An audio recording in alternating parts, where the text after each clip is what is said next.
Tonight, we will explore lost teachings and hidden secrets that Buddhist masters have guarded for ages to quiet the mind and unlock deep, profound peace. Feel free to share what time it is and where you are listening from. I will share a selection of profound, nearly forgotten Zen tales, each revealing an ancient key to mental freedom and emotional clarity. Every story holds a transformative teaching, one that can fundamentally shift your relationship with stress, anxious thoughts, and the constant feeling of needing something more.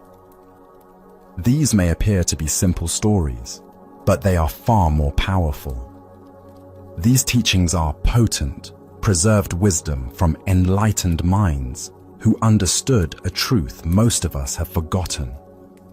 Tranquility isn't found by rearranging the world around us, but by recalibrating the world within us. The great Zen master Thich Nhat Hanh once said, "Peace is present right here and now, in ourselves and in everything we do and see." The question is whether or not we are in touch with it.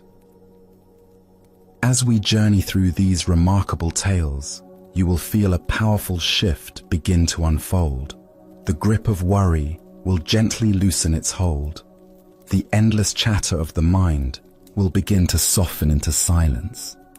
You may feel yourself naturally settling into a state of profound peace and serene rest. So, settle in deeply now. Let your body sink into whatever supports you.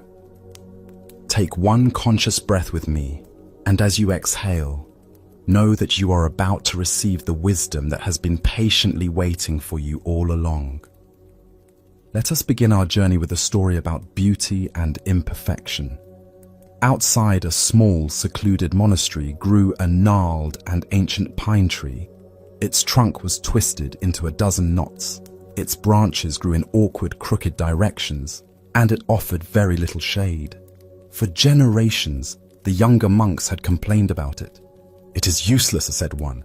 "We cannot get a single straight plank of wood from it. It is an eyesore." "It is a waste of good soil," said another.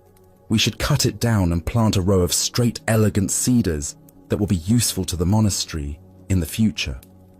The old abbot, who often sat near the tree, would simply listen and smile. One day, a young, ambitious monk took it upon himself to make a formal case for removing the tree. He listed all its faults, its ugliness, its lack of utility, its crookedness. "It serves no purpose, master," the monk concluded. "It is a flaw in an otherwise perfect garden." The abbot beckoned the young monk to sit beside him. He pointed to a spot beneath one of the tree's most twisted branches. "You see that hollow there, where the trunk bends? That is where the field mouse hides from the hawk. You see this low, crooked branch? It is the only one the old cat can climb to sun himself in the afternoon.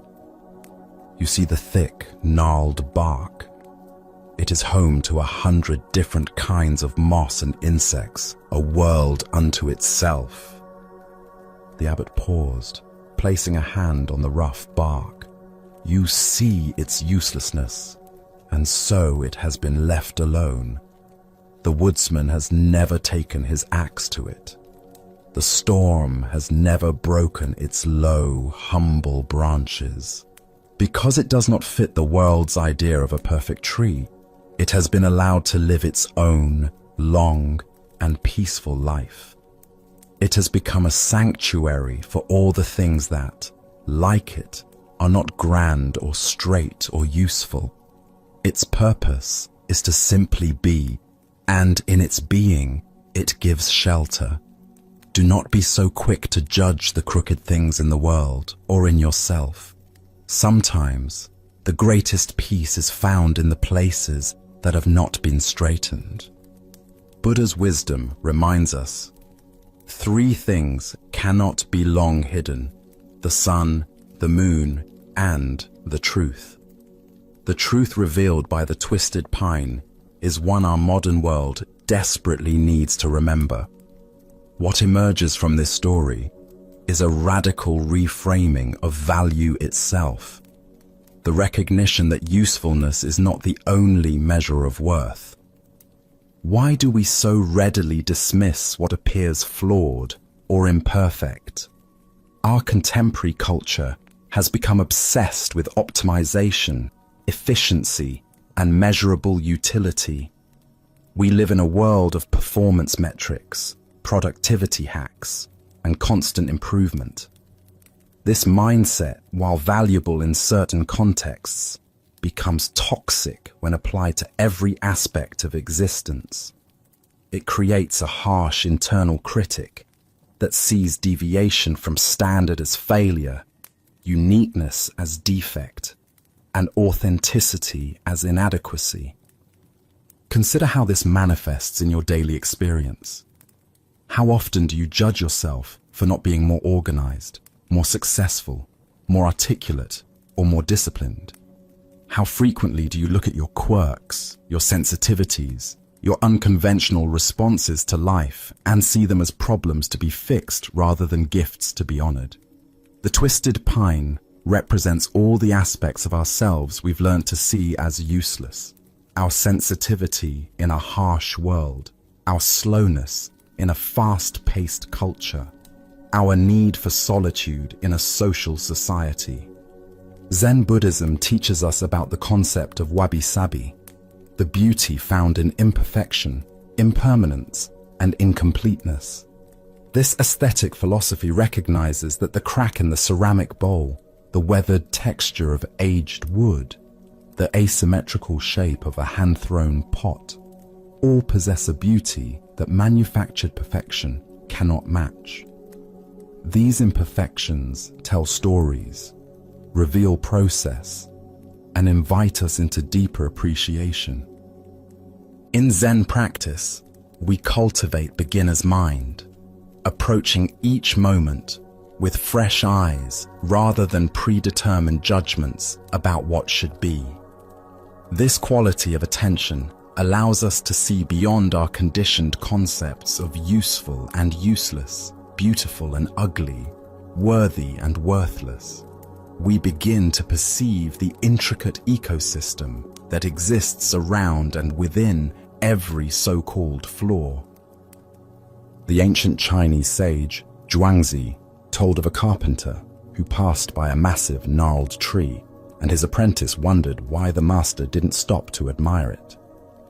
The carpenter replied, "It's a worthless tree. Make a boat, it would sink. Make a coffin, it would rot. Make furniture, it would break. That's why it's still standing here, magnificent and ancient."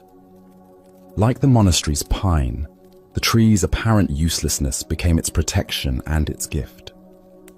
This wisdom extends beyond self-acceptance to how we perceive others. How often do we write off the quiet person as antisocial, the unconventional thinker as problematic, or the sensitive soul as weak? In our rush to categorize and optimize, we miss the hidden gifts, the unexpected contributions, the shelter that these seemingly imperfect beings provide for others. The Zen teacher Suzuki Roshi said, "Each of you is perfect the way you are, and you can use a little improvement." This paradox holds the key to healthy growth. We can work on ourselves without rejecting ourselves. We can strive for betterment while honoring what already is. We can tend our rough edges without trying to eliminate our essential nature. Tonight, as you notice the aspects of yourself you typically criticize, your procrastination, your overthinking, your emotional intensity, can you look for the hidden ecosystem they support? Perhaps your procrastination allows for deeper reflection. Maybe your overthinking protects you from hasty decisions. Your emotional intensity might provide sanctuary for others who feel deeply in a superficial world. As the Buddha taught, If you truly loved yourself, you would never harm yourself with an angry thought. The twisted pine teaches us that self-love includes embracing our crooked branches, our gnarled bark, our unconventional beauty. In accepting our imperfections, we discover they were never flaws at all, but unique forms of grace that make shelter possible for ourselves and others. Our next story reveals the profound practice of patient attention through the tale of a young woman in a village famed for its magnificent silk tapestries. There lived a young woman known only as the weaver's daughter. Her family were master weavers, creating intricate scenes of dragons, mountains, and emperors. But the daughter never sat at a loom. Instead, she spent her days in a quiet corner of the workshop with a colossal, tangled mound of discarded silk threads. It was a chaotic mass of knots and snarls, a rainbow of colors hopelessly intertwined. Day after day, she would sit with the mound on her lap. She would not pull or force the threads. She would simply hold them, breathe, and find a single, loose end. With infinite patience, she would follow that one thread, gently teasing it from the tangle, her fingers moving with the slowness of a drifting cloud. Sometimes it took an entire day to free one single thread. She would then wind it carefully onto a small wooden spool. The villagers whispered. "She is foolish," they said, "wasting her life on scraps. She will never weave a masterpiece." Her family despaired, seeing her potential lost in a pointless task. One day, a traveling Zen master, his robes dusty from a long journey, stopped at the workshop to admire the tapestries. He saw the weavers at their looms, their hands flying, their faces tight with concentration. Then he saw the weaver's daughter in her corner, her expression serene as she slowly, lovingly, freed a single strand of crimson thread from the knot. He watched her for an hour. He saw the mountain of tangles and the small, neat spools of rescued thread beside her. He approached her, not the master weavers, and bowed deeply. "I have seen 1,000 tapestries of great beauty," he said, his voice quiet. "But here, I see the weaving of the mind itself. Everyone else rushes to create a picture for others to see.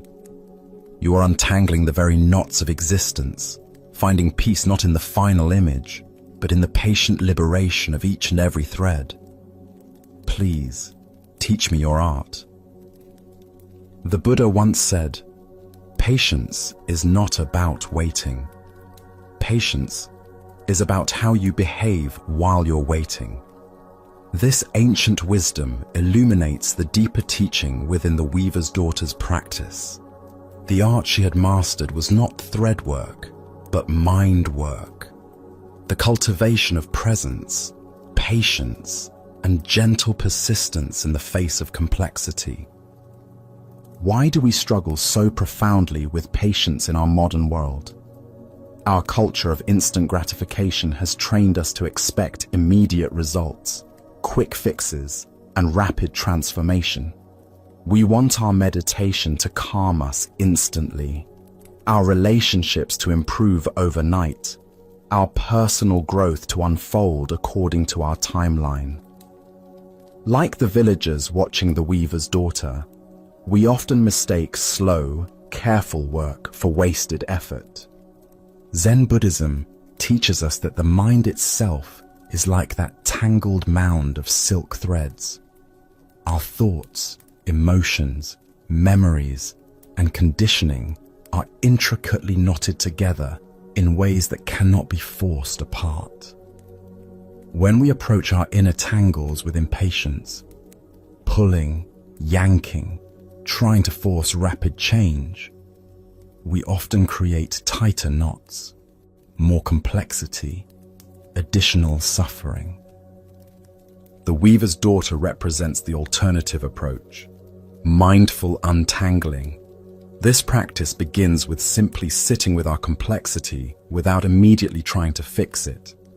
Can you imagine spending an entire day patiently working with one strand of anger, one thread of old hurt, one filament of anxiety? Most of us would rather weave something impressive than do this humble, invisible work. Consider how this applies to healing trauma, changing habits, or working through relationship difficulties. These are not problems that yield to force or urgency. They require the weaver's daughter's touch, gentle, sustained attention that honors the delicate nature of the work. Each small untangling creates space for the next. Each freed thread adds to our collection of clarity. Vietnamese Zen master Thich Nhat Hanh taught, "The present moment is the only moment available to us, and it is the door to all moments." The weaver's daughter understood this profoundly. She wasn't working towards some future state of having all threads untangled. She found complete satisfaction in the mindful liberation of this one thread, in this moment. This practice extends to how we relate to others who are struggling. Instead of offering quick advice or rushing to fix their problems, we can learn to sit patiently with their complexity. Sometimes the greatest gift is simply witnessing someone's careful work of untangling without judgment or timeline. The master recognized something the villagers missed. The weaver's daughter had found enlightenment not in creating beautiful external forms, but in engaging completely with the work before her. Her serenity came not from finishing, but from the quality of attention she brought to each moment of the process. Zen teacher Charlotte Joko Beck said, "Practice is not about getting anywhere else. Practice is about being where you are and knowing it." The weaver's daughter knew exactly where she was, with one thread, in one moment, applying one breath's worth of gentle patience. This is the essence of mindfulness practice. Think about the tangled situations in your own life. Perhaps it's a complicated family dynamic, a pattern of self-criticism, or confusion about your life direction. What would it mean to approach these tangles like the weaver's daughter? To sit with them patiently, looking for just one loose end where you could begin? To trust that slow, mindful work is far more effective than force? The Buddha said, "A jug fills drop by drop." Our healing, our growth, our understanding all accumulate through countless small moments of patient attention. Tonight, as you encounter something complex in your mind or your life, can you resist the urge to solve it quickly? Can you instead find one thread, one breath, one sensation, one thought, and work with it gently, knowing that this single thread matters? As the Buddha taught, nothing can harm you as much as your own thoughts unguarded, but once mastered, nothing can help you as much as your own thoughts well guarded. The art of untangling teaches us to guard our thoughts, not through force, but through the patient, loving attention that sets each thread free. Let us continue our journey with a tale that explores the transformation of what haunts us. A young monk named Kenji was tormented. He believed he was followed by a ghost, the faint, weeping shade of a man he had wronged in his youth before he had joined the monastery. The ghost was not frightening, but its sorrow was a constant, heavy weight upon his soul.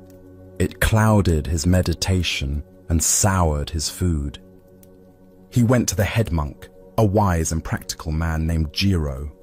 "Master," Kenji cried, "I am haunted.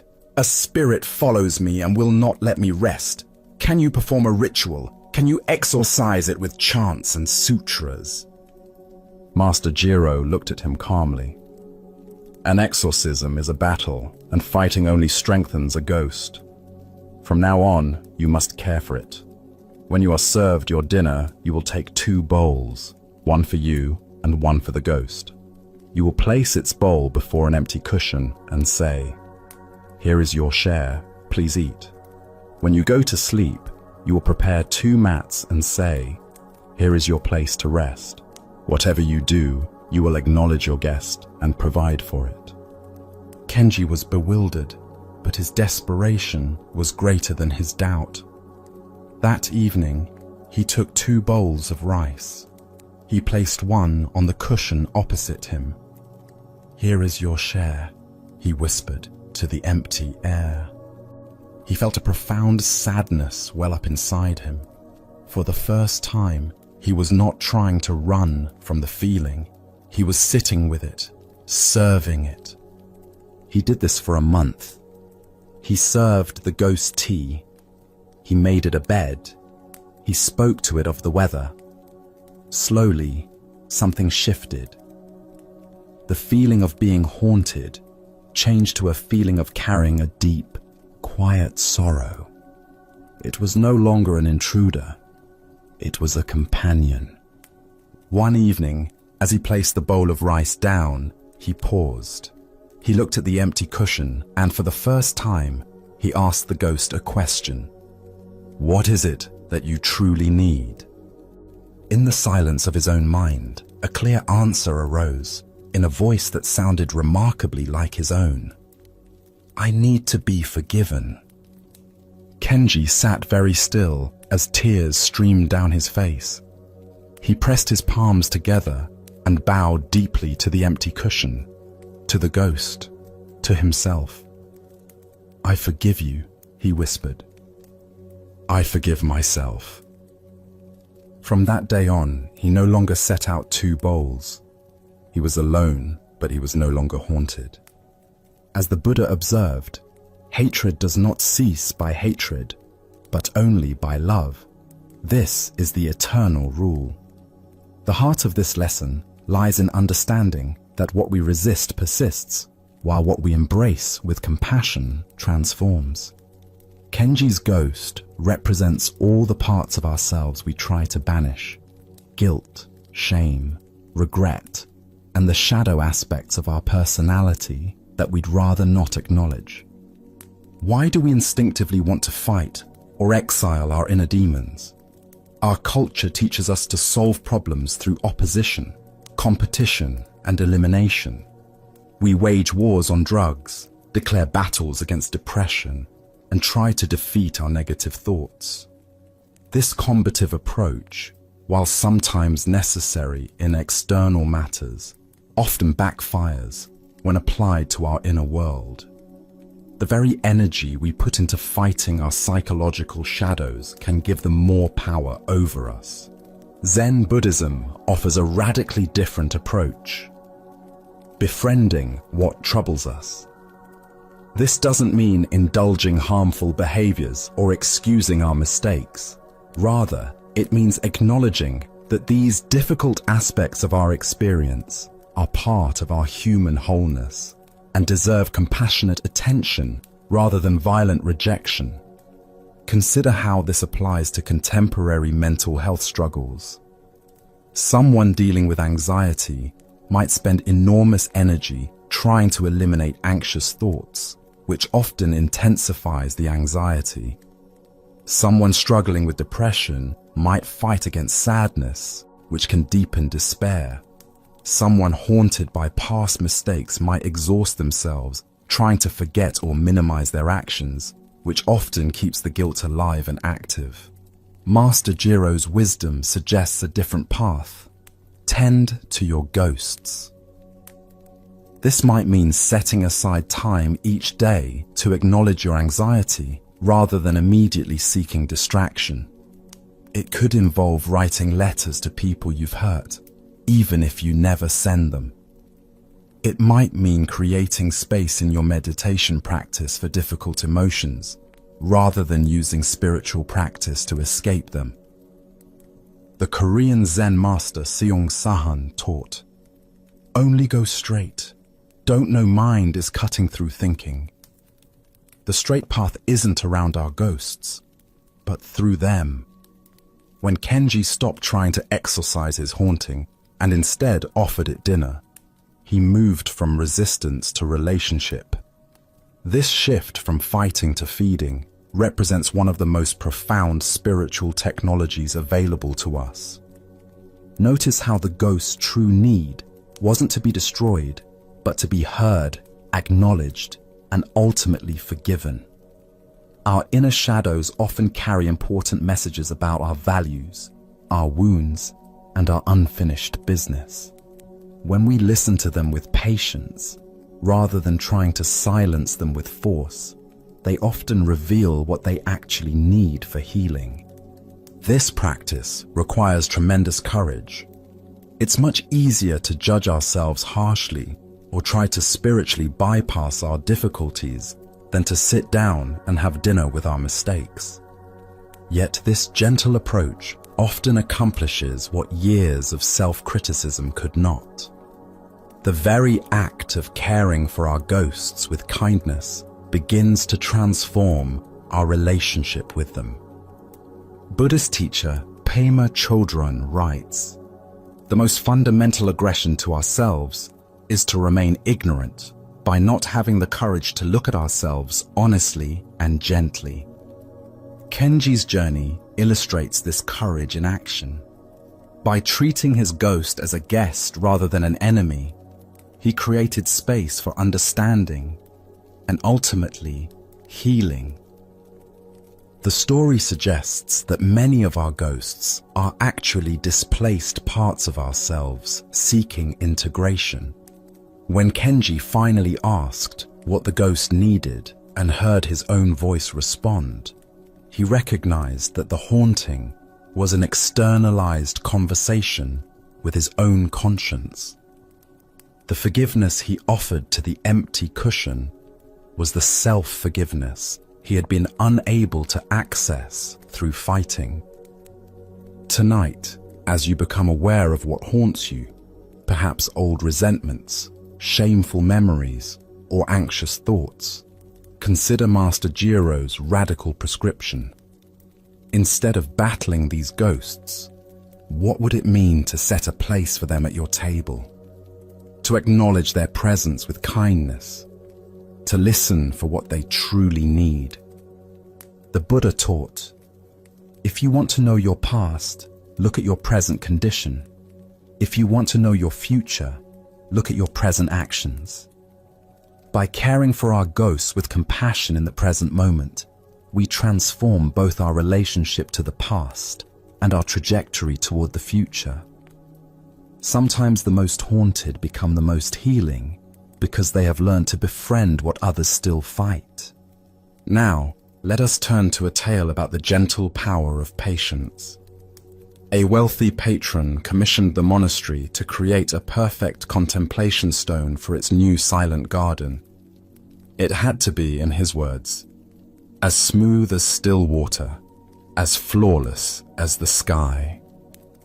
The task fell to an old monk named Ryokan, who had once been a stone carver before taking his vows.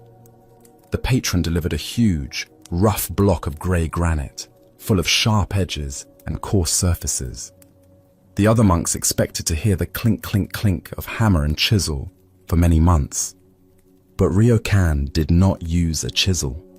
He did not use a hammer. He had the stone moved to a secluded hut, where he sat with it day after day. For the first month, he did nothing but sit, looking at the stone from all angles, feeling its rough texture with his palms. Then he began his work. He would dip one hand in a bucket of water and gently rub a small section of the stone. He would rub for hours, his hand moving in slow, patient circles. There was no loud noise, only the near silent shh of a palm stroking a wet stone. He was not grinding it down. He was simply polishing it with the gentle friction of his own skin. His disciples grew impatient. "Master, At this rate, it will take a lifetime. Let us help you. We can break off the large chunks and speed the process. Ryokan shook his head. To strike the stone is to wound it, he said softly. Its smoothness will be born of scars, but to polish it is to know it. I am not removing what is wrong with the stone. I am revealing what is already beautiful within it. He continued for over a year. The only sound from his hut was the whisper of skin on stone. Finally, he announced he was finished. The patron and the monks came to see. The stone was magnificent. It was not just smooth, it seemed to glow with a soft internal light. It was so flawless it looked like a pool of solidified moonlight. The patron was astounded. How did you achieve such perfection without tools? Ryokan held up his right hand. The palm was covered in a thick, smooth callus, as polished as the stone itself. The world thinks peace is made by chipping away the things we do not want. But true peace is made by the gentle, patient, and loving application of one hand. The stone did not change the hand any less than the hand changed the stone. Buddha spoke of this when he said, "Drop by drop is the water pot filled. Likewise, the wise one, gathering it little by little, fills oneself with good." Here we discover one of the most misunderstood principles of transformation. Sustainable change happens through gentle, consistent pressure rather than forceful intervention. Why are we so drawn to dramatic methods of change? Our society celebrates breakthrough moments, overnight successes, and revolutionary transformations. We want to lose weight quickly, master skills rapidly, and solve emotional problems with intensive interventions. This preference for dramatic action often leads us to use metaphorical hammers and chisels on the delicate work of personal development. Consider how this manifests in your approach to self-improvement. When you decide to become more patient, do you expect immediate results and become frustrated with your first outburst of irritation? When working on a difficult relationship, do you attempt to resolve years of tension in one difficult conversation? When trying to establish a meditation practice, do you aim for hour-long sessions and then abandon the practice when you can't maintain such intensity? Ryokan's method reveals a different approach entirely. He understood that lasting transformation requires relationship, not domination. By spending a month simply sitting with the stone, touching it, understanding its nature, he developed intimacy with his task. This preliminary period of patient observation is crucial to any meaningful change process. The gentle friction of water and hand represents what psychologists call minimum effective dose, the smallest amount of intervention that produces the desired change. In Zen practice, this might be 5 minutes of daily meditation rather than weekend retreats. In relationships, it might be one genuine conversation per week rather than marathon processing sessions. In physical health, it might be a daily walk rather than exhausting workout routines. Ryokan's wisdom that the stone did not change the hand any less than the hand changed the stone points to a profound truth about transformation. The one who seeks to change is always changed by the process. When we approach our growth with gentle consistency rather than forceful urgency, we develop qualities like patience, humility, and perseverance that become as valuable as the original goal. The Zen teacher Dogen wrote, "Practice and enlightenment are one." Ryokan embodied this teaching. He wasn't polishing a stone in order to achieve some future state of completion. The polishing itself was the practice, the meditation, the enlightenment.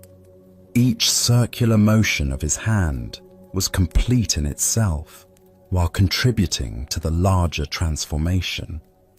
This approach requires a fundamental shift in how we measure progress. In our results-oriented culture, we often dismiss small daily actions as insignificant. Yet these gentle, repeated contacts with our intention, like water slowly shaping stone, create changes that forced methods cannot achieve. The smoothness that emerges from patient polishing has a quality of integrity that quick fixes lack. Think about areas in your life where you've been using hammers and chisels. Perhaps you've been harsh with yourself about old patterns, trying to eliminate them through criticism and willpower. Maybe you've been impatient with your meditation practice, disappointed that insights don't arrive on your schedule. Consider what Ryokan's approach might look like in these areas. The Tibetan teacher Chogyam Trungpa spoke of basic goodness, the fundamental wisdom and compassion that exists within every being. Ryokan's words, "I am not removing what is wrong with the stone. I am revealing what is already beautiful within it," echo this understanding. True transformation isn't about fixing our flaws, but about gently polishing away the layers that obscure our essential nature. Notice that the finished stone didn't just appear smooth, but seemed to glow with inner light. This luminosity isn't added from outside, but revealed through patient care. When we approach ourselves and others with Ryokan's gentle consistency, we often discover that what emerges has a quality of radiance that forced change cannot produce. Tonight, as you consider the changes you wish to make in your life, remember the whisper of skin on stone. What would it mean to approach your growth with such gentleness? To trust that daily moments of loving attention can accomplish what urgency and force cannot. To understand that the hand doing the polishing is transformed as much as the stone being polished. As the Buddha taught, better than 1,000 hollow words is one word that brings peace. Sometimes the most powerful word is the silent conversation between water, hand, and stone. The gentle dialogue of consistent, loving attention that reveals the hidden light within. Our final story takes us to the wisdom found in darkness. In the main hall of a mountain monastery, a single oil lantern was kept burning all through the night. It was an ancient tradition. The duty of caring for this lantern, refilling the oil, trimming the wick, was given to the youngest acolyte, a boy named Taka. Taka was diligent, but he was also anxious. He became obsessed with the shadows the lantern cast. He noticed how the shadow of a pillar would stretch and distort, looking like a monster on the far wall. He saw how the shadow of a statue of the Buddha would flicker and dance, making it seem restless. His nights became a torment of tiny adjustments. He would move a floor cushion an inch to the left to shorten its shadow. He would trim the wick to make the flames smaller, only to find it made the shadows darker. He would try to angle the lantern, but that would only send a new, strange shadow into a different corner. He was exhausted, his mind consumed by a constant battle against these phantoms of light. One night, the old master entered the hall and found Taka on his hands and knees, frantically trying to reposition a vase of flowers whose shadow he found unsettling. "Taka," the master said gently, "your mind is very busy." "Master, the shadows," Taka said, his voice trembling with fatigue. "I cannot make them right.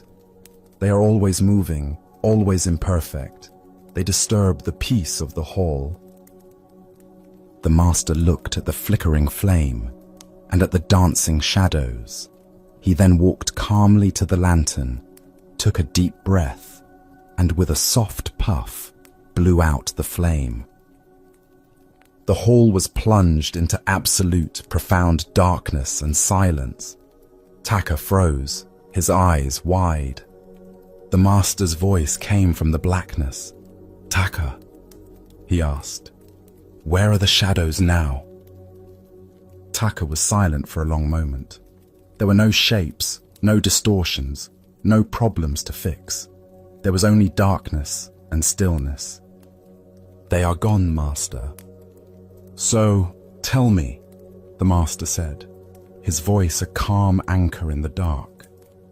"Is it the nature of the light to create shadows? Or is it the nature of your mind to become fixated on them? Perhaps the peace you are seeking is not in rearranging the world to perfect the light, but in learning to rest in the darkness, where such problems do not exist at all." Ancient Buddhist wisdom tells us, if you understand, things are just as they are. If you do not understand, things are just as they are. This tale unveils the futility of trying to perfect the imperfectible and the peace that comes from accepting what is beyond our control. Taka's obsession with shadows represents one of the most common forms of modern suffering. The compulsive need to arrange external conditions to create internal peace. We exhaust ourselves trying to control circumstances, other people's opinions, future outcomes, and the countless variables that create the shadows in our lives. Like Taka, we believe that if we could just adjust this one thing, move that conversation slightly, or arrange our environment more perfectly, then we would finally find tranquility. Why does the mind become so fixated on controlling what cannot be controlled?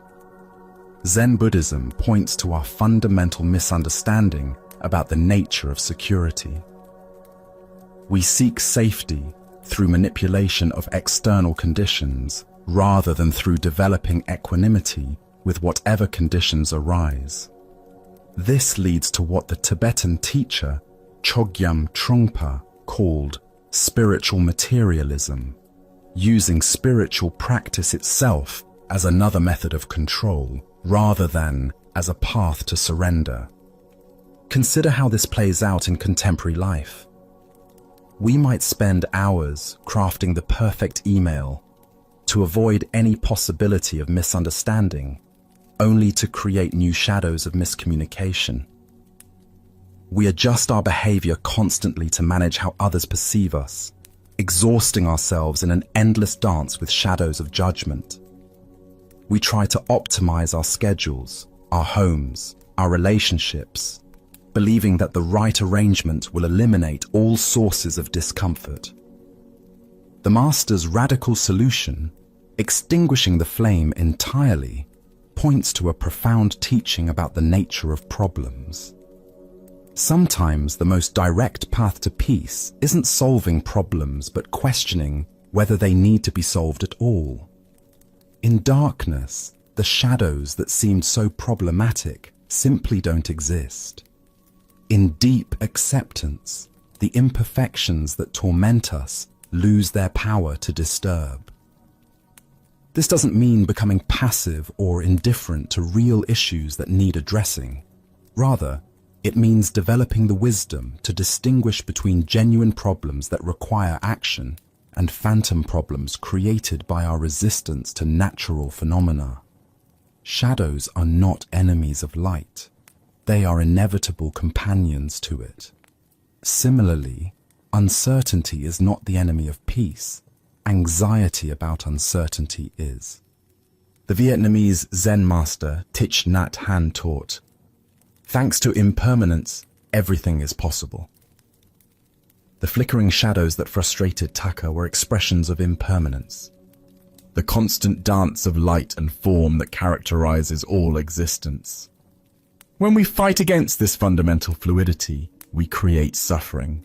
When we learn to dance with it, we find freedom. The Master's teaching method reveals another layer of wisdom. Instead of giving Taka techniques for better shadow management, he removed the conditions that created shadows altogether. Sometimes the most helpful thing we can do for ourselves or others is to step completely out of the problem framework, rather than seeking better solutions within it. This practice of blowing out the flame might mean temporarily stepping away from social media when we're obsessed with others' opinions. It might involve turning off news for a while when we're consumed with events beyond our influence. It could mean sitting in meditation without trying to have any particular experience, allowing our minds to rest in the darkness of not knowing. The 14th century Zen master Basui wrote, "What is this mind? It is the sound of the rain and the wind." In the darkness of the hall, Taka could finally hear what had been present all along beneath his busy problem-solving. The natural silence that exists when we stop trying to perfect the imperfectible. The story suggests that peace is not the absence of shadows, but the absence of our struggle with shadows. When we stop frantically rearranging conditions to eliminate what disturbs us, we discover a deeper tranquility that doesn't depend on having everything just right. This is the peace that exists in darkness, not the darkness of despair, but the darkness of rest, of not knowing, of surrender to what is. Tonight, as you notice your mind trying to solve unsolvable problems or perfect imperfectible conditions, remember Taka and his shadows. Can you identify the metaphorical flames you might need to extinguish? The compulsive checking, adjusting, fixing, and controlling that exhausts your spirit? What would it feel like to rest in the darkness where such problems simply don't exist? As the Buddha taught, peace comes from within. Do not seek it without. Sometimes the most radical act is to stop seeking altogether and simply rest in the vast darkness of acceptance, where the shadows of our resistance finally disappear, and what remains is the profound peace that was there all along. Now, let us explore a story about the difference between superficial understanding and lived wisdom. This is the tale of following the stream. In the heart of a vast wilderness, where towering pines stretched toward endless sky, two city dwellers found themselves completely lost. They had ventured into the high timber for what was supposed to be a simple day hike, but overconfidence and poor preparation had led them far from any familiar trail. For a day and a night, they wandered through the dense forest, their anxiety growing with each passing hour. The comfortable urban world they knew seemed impossibly distant. Every tree looked the same. Every path led to another confusing intersection, and their sense of direction had completely abandoned them. Just as panic was beginning to set in, they stumbled upon an old hermit sitting peacefully beside a small clearing. His weathered face spoke of years spent in solitude, and his calm presence offered immediate comfort to the desperate travelers. "How do we find our way back to civilization?" they asked urgently, their voices carrying the desperation of people who had exhausted their own resources. The hermit looked at them with kind eyes that seemed to see more than their immediate predicament. "I could tell you," he replied thoughtfully, "but you'd still get lost." The two men exchanged confused glances. This wasn't the straightforward directions they had hoped for. "What should we do?" they asked, their frustration evident. "Go with the flow," the hermit answered simply. "I beg your pardon," one of them responded, clearly expecting something more practical and specific. The hermit smiled and gestured toward a small stream that bubbled cheerfully through the clearing. "Go with the flow. You see that stream over there? Just follow it. Streams go into creeks, and creeks go into rivers, and rivers go through towns. Also, along the way you'll have water to drink and berries to eat." This practical advice made immediate sense to the lost travelers. Following water downstream was indeed a reliable way to find human settlements, and the stream would provide essential resources they needed for survival during their journey. But one of the men, perhaps having heard spiritual teachings before, asked a deeper question.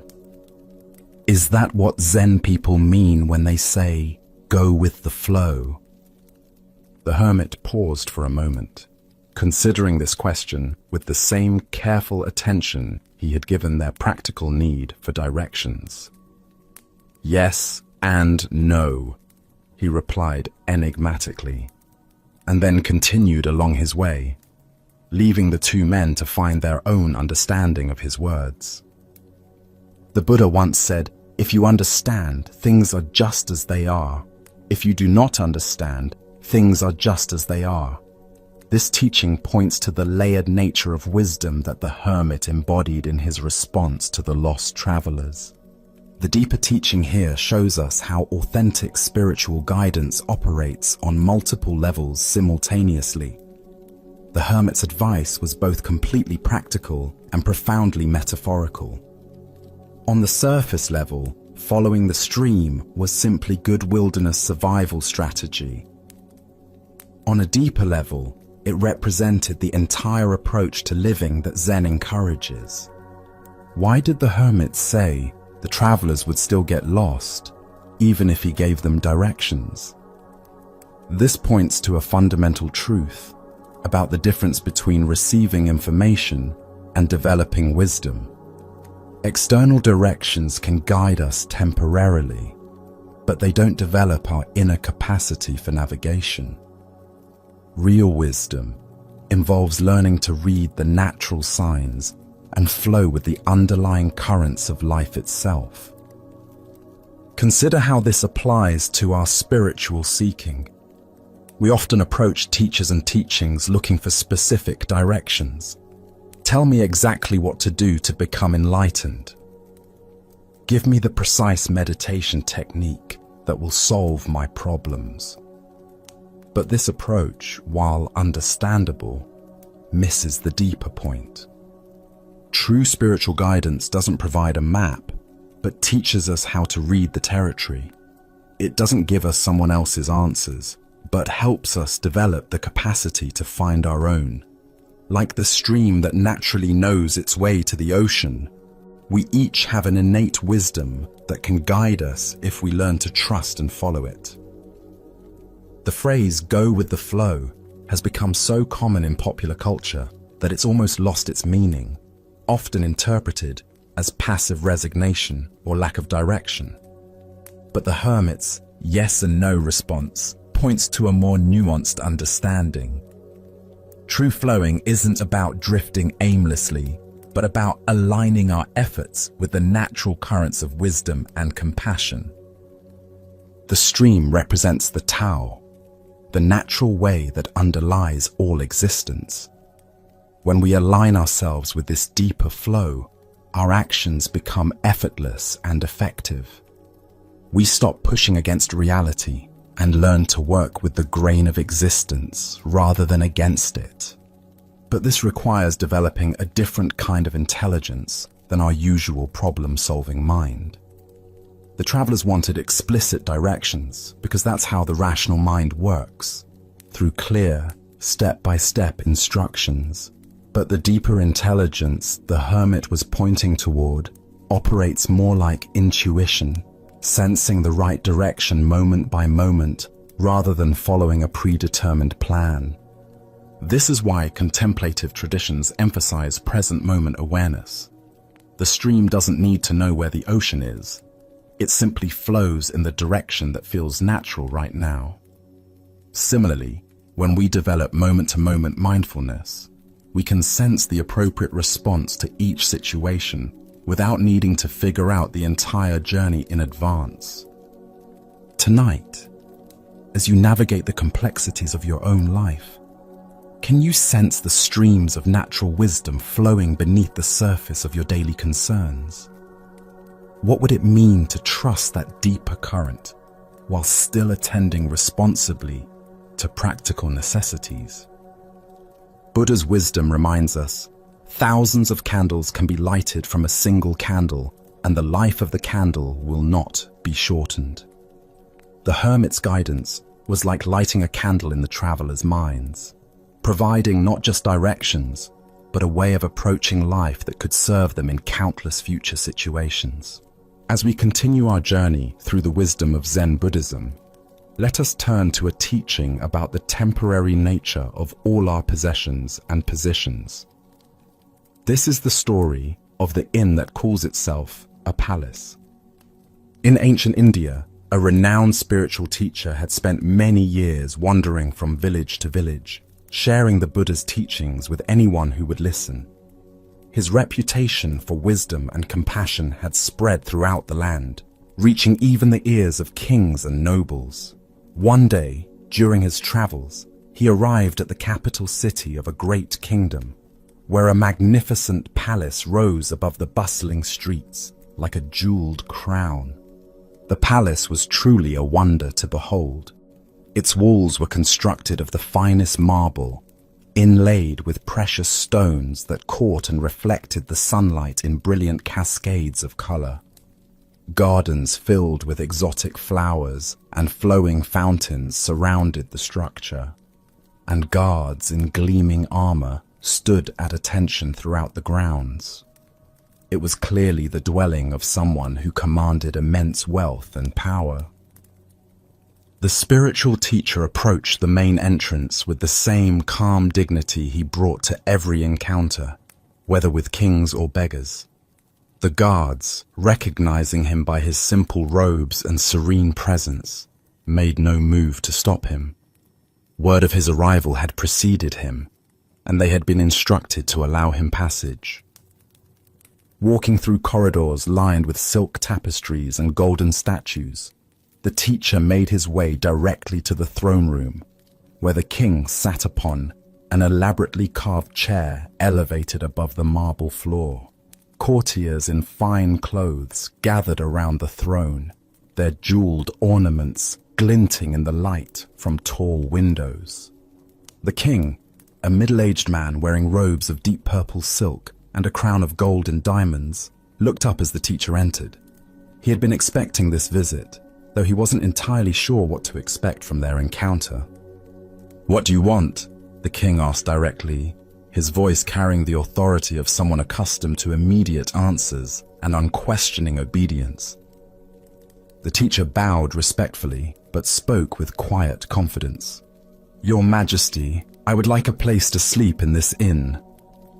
A ripple of surprise moved through the assembled courtiers. The king's eyebrows rose, and his expression shifted from curiosity to confusion. "But this is not an inn," the king replied, gesturing to the opulent surroundings. "This is my palace. I am the ruler of this kingdom, and this has been the seat of royal power for generations." The teacher nodded thoughtfully, as if considering this information carefully. "I see. May I ask, Your Majesty, who owned this palace before you?" "My father," the king replied, his tone becoming slightly defensive. "He ruled here for 30 years before his death. This palace was his seat of power, as it is now mine." "Ah," the teacher said with genuine interest. "And who owned it before him?" "My grandfather," the king answered, beginning to sense where these questions might lead. "He too ruled from this throne. He also is dead." The teacher paused, allowing the weight of these words to settle in the vast throne room. The courtiers had grown quiet, sensing the profound direction of this unusual conversation. Even the king found himself waiting, almost despite himself, for the teacher's response. Finally, the teacher spoke with gentle clarity that seemed to fill every corner of the ornate room. "And this place where people live for a short time and then move on, did I hear you say that it is not an inn?" The silence that followed was complete. The king sat motionless on his throne, the teacher's words penetrating layers of assumption and identity he had never questioned. The courtiers remained frozen, as if witnessing something beyond their normal understanding of royal protocol and worldly power. The Buddha taught, all conditioned things are impermanent. Work out your salvation with diligence. This profound truth reveals itself in the teacher's penetrating question about the inn that calls itself a palace. Why do we cling so fiercely to possessions and positions that are, by their very nature, temporary? Zen Buddhism explains that our attachment to permanence creates suffering because it conflicts with the fundamental reality of impermanence. Everything we think we own, including our own bodies and identities, we hold only temporarily. Look deeply at your own experience. The house you call yours, the car you drive, the job title you carry, the bank account balance you monitor, all of these are temporary arrangements. You inhabit them for a period of time, then move on, just as others inhabited them before you and will inhabit them after you. This doesn't mean we should become indifferent to our responsibilities or careless with our possessions. Rather, it invites us to hold them more lightly, recognizing their transient nature. The king's palace was indeed magnificent and served important functions, but it was also unmistakably an inn where occupants stayed temporarily before departing. The deeper teaching here shows us how identification with temporary roles creates unnecessary suffering when we forget the impermanent nature of our positions, whether as parent, professional, homeowner, or even student of Zen. We create anxiety trying to maintain what cannot be permanently maintained. Consider your own attachments. Perhaps it's your professional identity, your relationships, your health, or your spiritual achievements. Each of these is precious and worthy of care, but each is also subject to change. The executive becomes retired, the parent becomes empty nester, the student becomes teacher, the healthy person faces illness. These transitions are not failures, but natural expressions of impermanence. Vietnamese Zen master Thich Nhat Hanh taught, "Thanks to impermanence, everything is possible." This teaching reframes impermanence from something to fear into something to celebrate. Because nothing lasts forever. Suffering states can transform into joy. Closed hearts can open to love.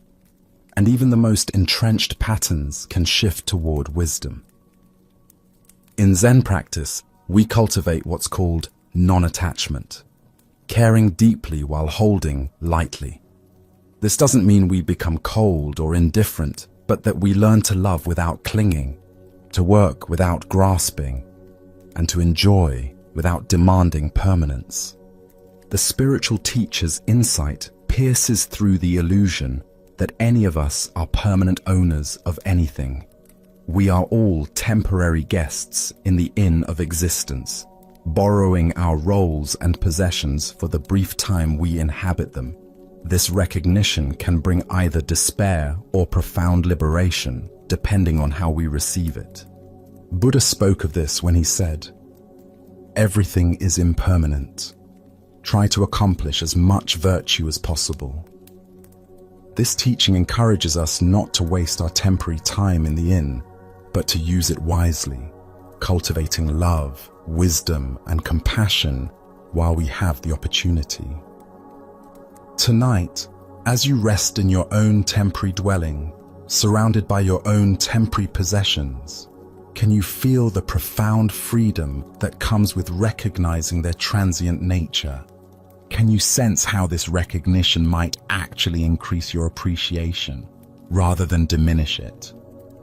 As the Buddha taught, of all footprints, that of the elephant is supreme. Similarly, of all meditative themes, that on death is supreme. By remembering the temporary nature of our stay in this inn called life, we discover the urgency and preciousness of each moment we're given to practice love and awareness.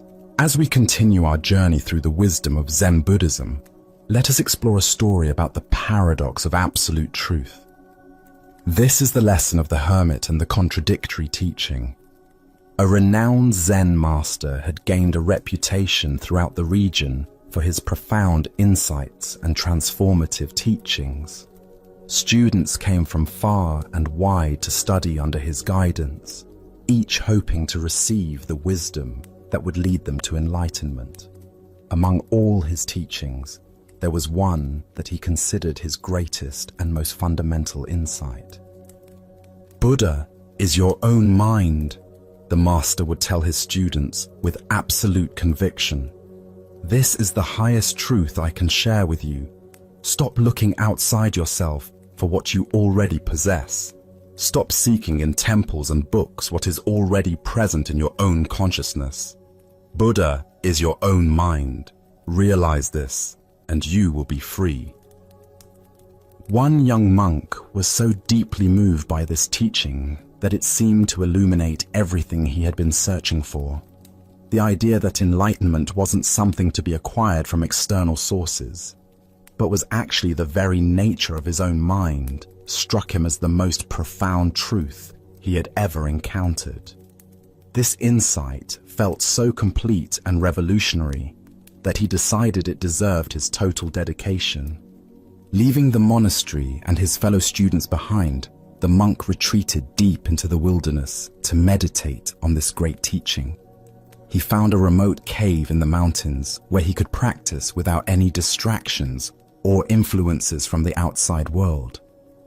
There, surrounded by the silence of nature, he spent 20 years in solitary contemplation, probing every aspect of the master's words.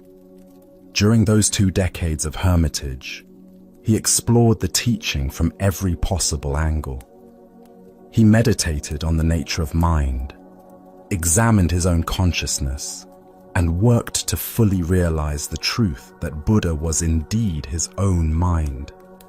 The years passed in deep practice as he sought to embody this understanding completely. One day, a traveling monk happened to pass through the forest near his cave. The hermit, excited to meet another practitioner after so many years of solitude, emerged from his retreat to greet the visitor. Through their conversation, he learned that this traveler had also studied under the same renowned master. "How wonderful to meet a fellow student," the hermit exclaimed. "Please, tell me what you know of our master's greatest teaching. I have spent 20 years contemplating his profound insight that Buddha is your own mind." The traveling monk's eyes lit up with recognition, but his response was entirely unexpected. "Ah, yes, the master has indeed been very clear about this subject," he said enthusiastically. "His greatest teaching, the one he emphasizes above all others, is this: Buddha is not your own mind." The hermit stood speechless, feeling as though the ground had shifted beneath his feet. After 20 years of dedicated practice based on what he believed was the master's highest teaching, he was now hearing the exact opposite presented with equal conviction by another student of the same teacher. As the Buddha taught, the finger pointing at the moon is not the moon. Here we discover that even the most profound teachings are simply tools for awakening, not ultimate truths to be grasped and defended. Why do we cling so tightly to particular formulations of truth when reality itself transcends all concepts? Zen Buddhism reveals that our attachment to specific teachings, no matter how profound, can become obstacles to the very understanding those teachings were meant to inspire. The hermit's confusion points to a fundamental aspect of Zen instruction. Masters often use contradictory teachings, to prevent students from turning insights into rigid beliefs. The purpose isn't to provide a final answer, but to exhaust the mind's tendency to grasp and conceptualize, creating space for direct realization beyond all words and ideas. Both teachings, Buddha is your mind and Buddha is not your mind, serve important functions depending on the student's needs and understanding. For someone lost in external seeking, Buddha is your mind redirects attention inward. For someone attached to the idea of possessing Buddha nature, Buddha is not your mind, dissolves that subtle grasping. Consider your own relationship with spiritual or philosophical teachings. How often do you turn helpful pointers into absolute truths that must be defended against contradictory perspectives? The hermit's 20-year retreat, while dedicated and sincere, demonstrates how even correct understanding can become a form of limitation when held too rigidly. In Zen practice, we learn to hold all teachings lightly, like medicine that serves its purpose and then is no longer needed. The master's apparent contradiction wasn't inconsistency, but skillful means, using whatever approach would most effectively dissolve each student's particular form of confusion. Zen master Huangpo taught, "The foolish reject what they see, not what they think. The wise reject what they think, not what they see." The hermit had become so invested in thinking about the teaching that he may have lost touch with the direct experience it was meant to indicate. The Buddha said, "Do not believe in anything simply because you have heard it. Do not believe in traditions because they have been handed down. But after observation and analysis, when you find that anything agrees with reason and is conducive to the good and benefit of one and all, then accept it and live up to it." This teaching applies even to the Buddha's own words and the most revered Zen teachings. Truth isn't found in the perfect formulation, but in the awakening that transcends all formulations. Look deeply at your own cherished beliefs and understandings. Where might you be holding on to insights so tightly that they've become barriers to deeper realization? What would it mean to receive all teachings as provisional tools rather than final truths? Tonight, as you consider the various teachings and philosophies that have shaped your understanding, can you remember the hermit's surprise at discovering contradiction where he expected confirmation? Can you hold your most treasured insights lightly enough that they remain alive and functional rather than becoming rigid dogma? Buddha's wisdom reminds us, truth has no form, how can it be held? Whether Buddha is your mind or not your mind, whether teachings are correct or incorrect, the reality they point toward remains free of all concepts, available in this moment to anyone willing to look beyond the finger to see the moon itself. Let us now turn to a story about the fundamental truth that governs all experience. This is the teaching of the meditation student and the wise reminder. A young student had been practicing meditation for several months with sincere dedication. Each morning and evening, he would sit quietly on his cushion, close his eyes, and attempt to follow the breathing techniques his teacher had shown him. Some days, the practice felt natural and peaceful, but recently he had been struggling with what seemed like constant distraction and discomfort. On this particular morning, he could barely sit still for 5 minutes before frustration overwhelmed him. His mind raced with thoughts about work, relationships, and a dozen trivial concerns. His legs ached from sitting in an unfamiliar position, and despite his best efforts to focus on his breath, he found himself constantly pulled away by mental chatter and physical restlessness. After what felt like hours, but was probably only 20 minutes, he gave up on his practice and sought out his meditation teacher. He found the elderly monk tending a small garden behind the meditation hall, peacefully pulling weeds in the early morning sunlight. "Teacher," the student said, his voice heavy with discouragement and self-criticism, "my meditation is horrible. I can't focus on anything. I feel so distracted and scattered. My legs ache constantly, and I keep falling asleep when I'm not distracted. Everything about my practice feels wrong. It's just horrible." The teacher looked up from his gardening, soil still clinging to his weathered hands, and met the student's frustrated gaze with calm, knowing eyes. He listened to the young man's litany of complaints without judgment or surprise, as if he had heard these exact same words countless times before. "It will pass," the teacher said matter-of-factly, then returned to his weeding as if nothing unusual had occurred. The student stood there for a moment, somewhat taken aback by the brevity and seeming dismissiveness of the response. He had expected detailed advice, perhaps some new technique, or at least some reassurance about his difficulties.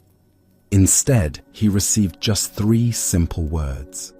Feeling somewhat unsatisfied but having nothing more to say, he returned to his room to contemplate this cryptic guidance. Over the following days, the student continued his practice despite his frustrations. Gradually, something began to shift. The intense distractions started to subside. His body adjusted to the sitting position, and moments of genuine peace began to emerge between the chaos of thoughts. By the end of the week, his meditation had transformed completely. Excited by this positive change, he once again sought out his teacher, this time finding him sweeping leaves from the temple courtyard. The student's face glowed with enthusiasm and relief. "Teacher," he exclaimed, "my meditation is wonderful now. I feel so aware, so peaceful, so alive during my practice. My mind is clear, my body is comfortable, and I am experiencing the most beautiful states of consciousness. Everything about my meditation is just wonderful." The teacher paused in his sweeping, looked at the student with the same calm expression he had worn the week before, and gave exactly the same response. "It will pass." This time the student heard the deeper teaching. His excitement about his wonderful meditation began to transform into something subtler, not disappointment, but understanding. He realized that his teacher was pointing to something fundamental about the nature of all experience, not just meditation. Buddha's wisdom tells us, "This too shall pass." The heart of this lesson lies in understanding the impermanent nature of all phenomena, both pleasant and unpleasant, both the experiences we cling to and those we try to escape. Why do we struggle so intensely with the changing nature of our experience? Zen Buddhism reveals that much of our suffering comes from our resistance to impermanence, our desperate attempts to hold on to pleasant states, and our equally desperate attempts to escape unpleasant ones. We exhaust ourselves trying to control what is essentially uncontrollable. The student's meditation experiences, both horrible and wonderful, were equally temporary. His teacher's consistent response pointed to a deeper stability that exists beneath the constantly changing surface of experience. This isn't the stability of unchanging conditions, but the stability of awareness itself, the space in which all changing experiences arise and pass away. Consider your own relationship with the ups and downs of daily life. How much energy do you spend trying to perpetuate good moods, successful periods, or comfortable circumstances? How much resistance do you feel toward difficult emotions, challenging phases, or uncomfortable situations? Both the grasping and the resistance create unnecessary suffering. In Zen practice, we learn to develop what might be called equanimity with impermanence. This doesn't mean becoming indifferent to our experiences or not caring about outcomes. Rather, it means developing the capacity to remain centered and responsive, regardless of whether current circumstances are pleasant or unpleasant. The teacher's repeated phrase, "It will pass," contains both comfort and challenge. It offers comfort during difficult times by reminding us that no painful state lasts forever. It challenges us during pleasant times by preventing us from building our identity around temporary successes or peak experiences. Zen Master Suzuki Roshi taught, "Each of you is perfect the way you are, and you can use a little improvement." This paradox points to the same truth the meditation teacher was sharing. We can fully appreciate and engage with our current experience while simultaneously holding it lightly, knowing it will inevitably change. Look deeply at your own patterns of attachment and aversion. Where in your life are you trying to make permanent what is naturally temporary? Where are you exhausting yourself fighting against conditions that will shift on their own if you simply allow them to run their natural course? The Buddha said, "All conditioned things are impermanent. Strive on with diligence." This teaching invites us to pour ourselves wholeheartedly into life while simultaneously holding all outcomes lightly. We can care deeply about our practice, our relationships, our work, and our growth, while remembering that all forms and experiences are temporary visitors in the space of awareness. This understanding transforms how we relate to both success and failure, both pleasure and pain. Instead of being thrown around by the inevitable fluctuations of life, we can find our stability in the awareness that remains constant while everything else changes. Tonight, as you notice whatever states of mind and body are present, whether comfortable or uncomfortable, pleasant or unpleasant, clear or confused, can you remember the meditation teacher's simple wisdom? Can you hold your current experience fully while simultaneously knowing that it, like everything else, will pass? As the Buddha observed, just as the great ocean has one taste, the taste of salt, so also this teaching has one taste, the taste of liberation. The taste of liberation is found not in achieving permanent pleasant states, but in discovering the freedom that comes from dancing gracefully with the ever-changing nature of existence itself. Our next story reveals how liberation comes not from achieving something new, but from recognizing what was never born and can never die. This is the teaching of freedom from birth and death.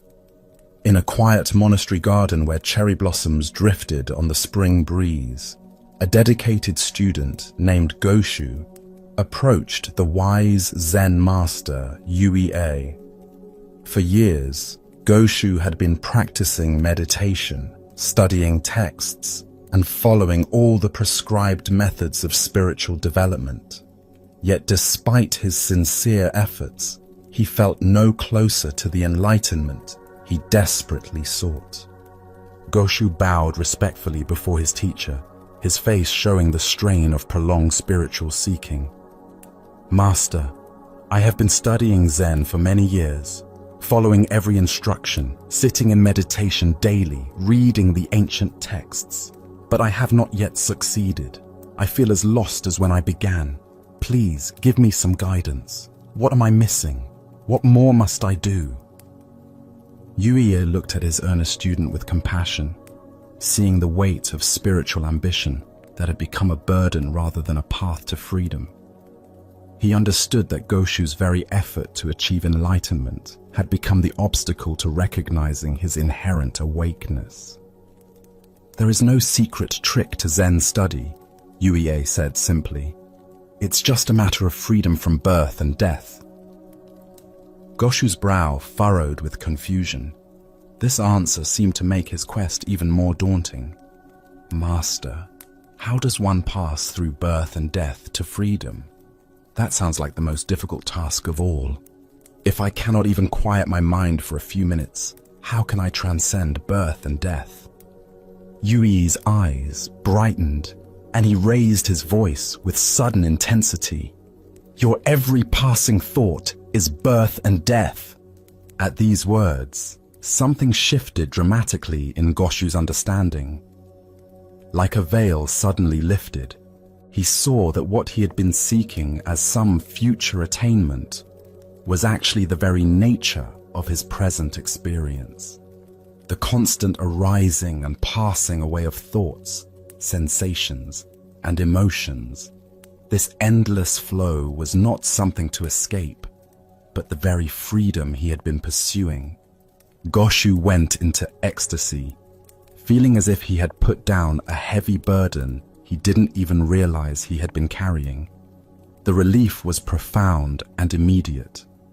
All his years of struggling to become something special dissolved into the recognition that he had never been anything other than the aware space in which all experience appears and disappears. As the Buddha observed, form is emptiness, emptiness is form. What emerges from this story is the recognition that we suffer not because we lack something, but because we don't recognize the freedom that is our fundamental nature. Why do we carry the heavy burden of spiritual becoming? Zen Buddhism points to our identification with the content of consciousness rather than consciousness itself. We mistake ourselves for the stream of thoughts, emotions, and sensations, instead of recognizing ourselves as the aware space in which this stream flows. Every thought that arises is born. Every thought that fades away dies. Every emotion emerges from nowhere and dissolves back into nowhere. Every sensation appears and disappears.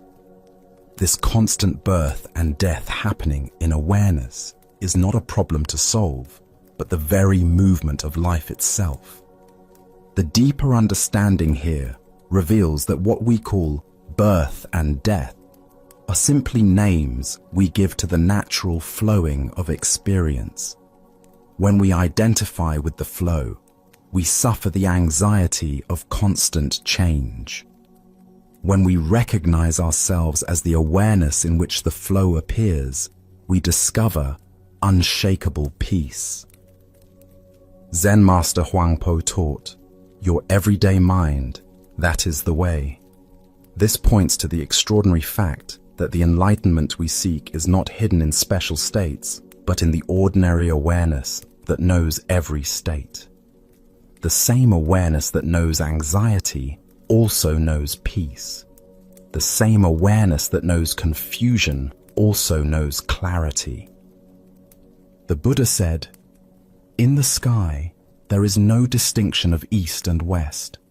People create distinctions out of their own minds and then believe them to be true. Our spiritual seeking often creates the very problem it attempts to solve by imagining that some states of consciousness are spiritual while others are mundane. Consider how much energy you invest in trying to have better thoughts, more peaceful emotions, or more pleasant experiences. Each effort to improve the content of consciousness reinforces the belief that you are that content, rather than the awareness that witnesses it all with equal presence. In Japanese Zen, there is a teaching called just sitting, or shikantaza. This practice involves recognizing that the sitting itself is enlightenment, rather than a method to achieve enlightenment. Similarly, your current awareness, exactly as it is the freedom you seek, rather than a stepping stone to freedom. Tonight, as thoughts arise and pass away in your awareness, Can you recognize the birth and death that UEA pointed to? Can you see that you are not the thoughts that come and go, but the unchanging awareness in which they appear? As the Buddha taught, all conditioned things are impermanent. Work out your salvation with diligence. The salvation is not in perfecting the conditioned, but in recognizing the unconditioned awareness that you already are. Let us now turn to a tale about the nature of faith and self-doubt. This is the story of the wishing tree. A poor man walked slowly through a dense forest, his shoulders heavy with worry, bills unpaid, relationships strained, dreams deferred.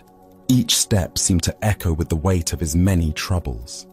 The canopy above filtered the sunlight into gentle patterns on the forest floor, but he noticed none of this beauty. His mind churned endlessly through his problems, each thought leading to another worry, another reason why his life felt so difficult. Exhausted from walking and thinking, he stopped to rest against what appeared to be an ordinary tree. Its trunk was wide and welcoming, its bark smooth against his back. As he leaned there, catching his breath, he realized how thirsty he had become. "I wish I had something to drink," he murmured to himself.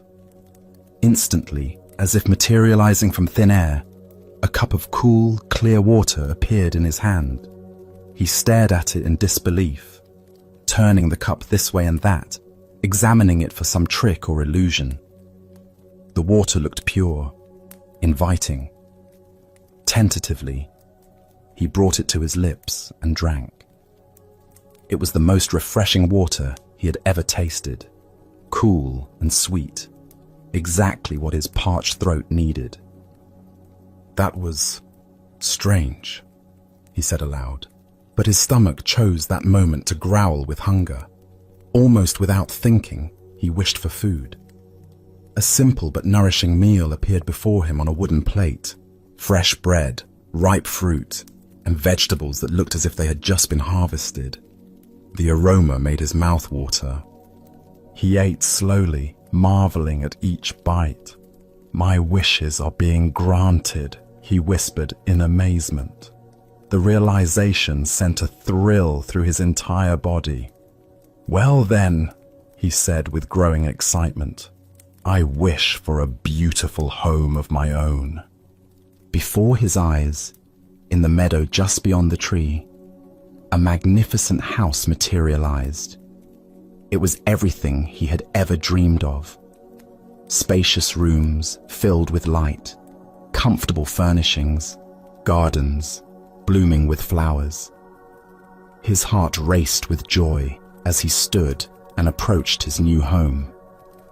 "If I have such a house," he reasoned, "I'll need help to maintain it." He wished for servants, and immediately several kind-faced people appeared, bowing respectfully and asking how they might serve him. The man laughed with delight, hardly believing his incredible fortune. And what good is a beautiful home without someone special to share it with? He wondered aloud. He wished for a beautiful, loving, intelligent woman to be his companion.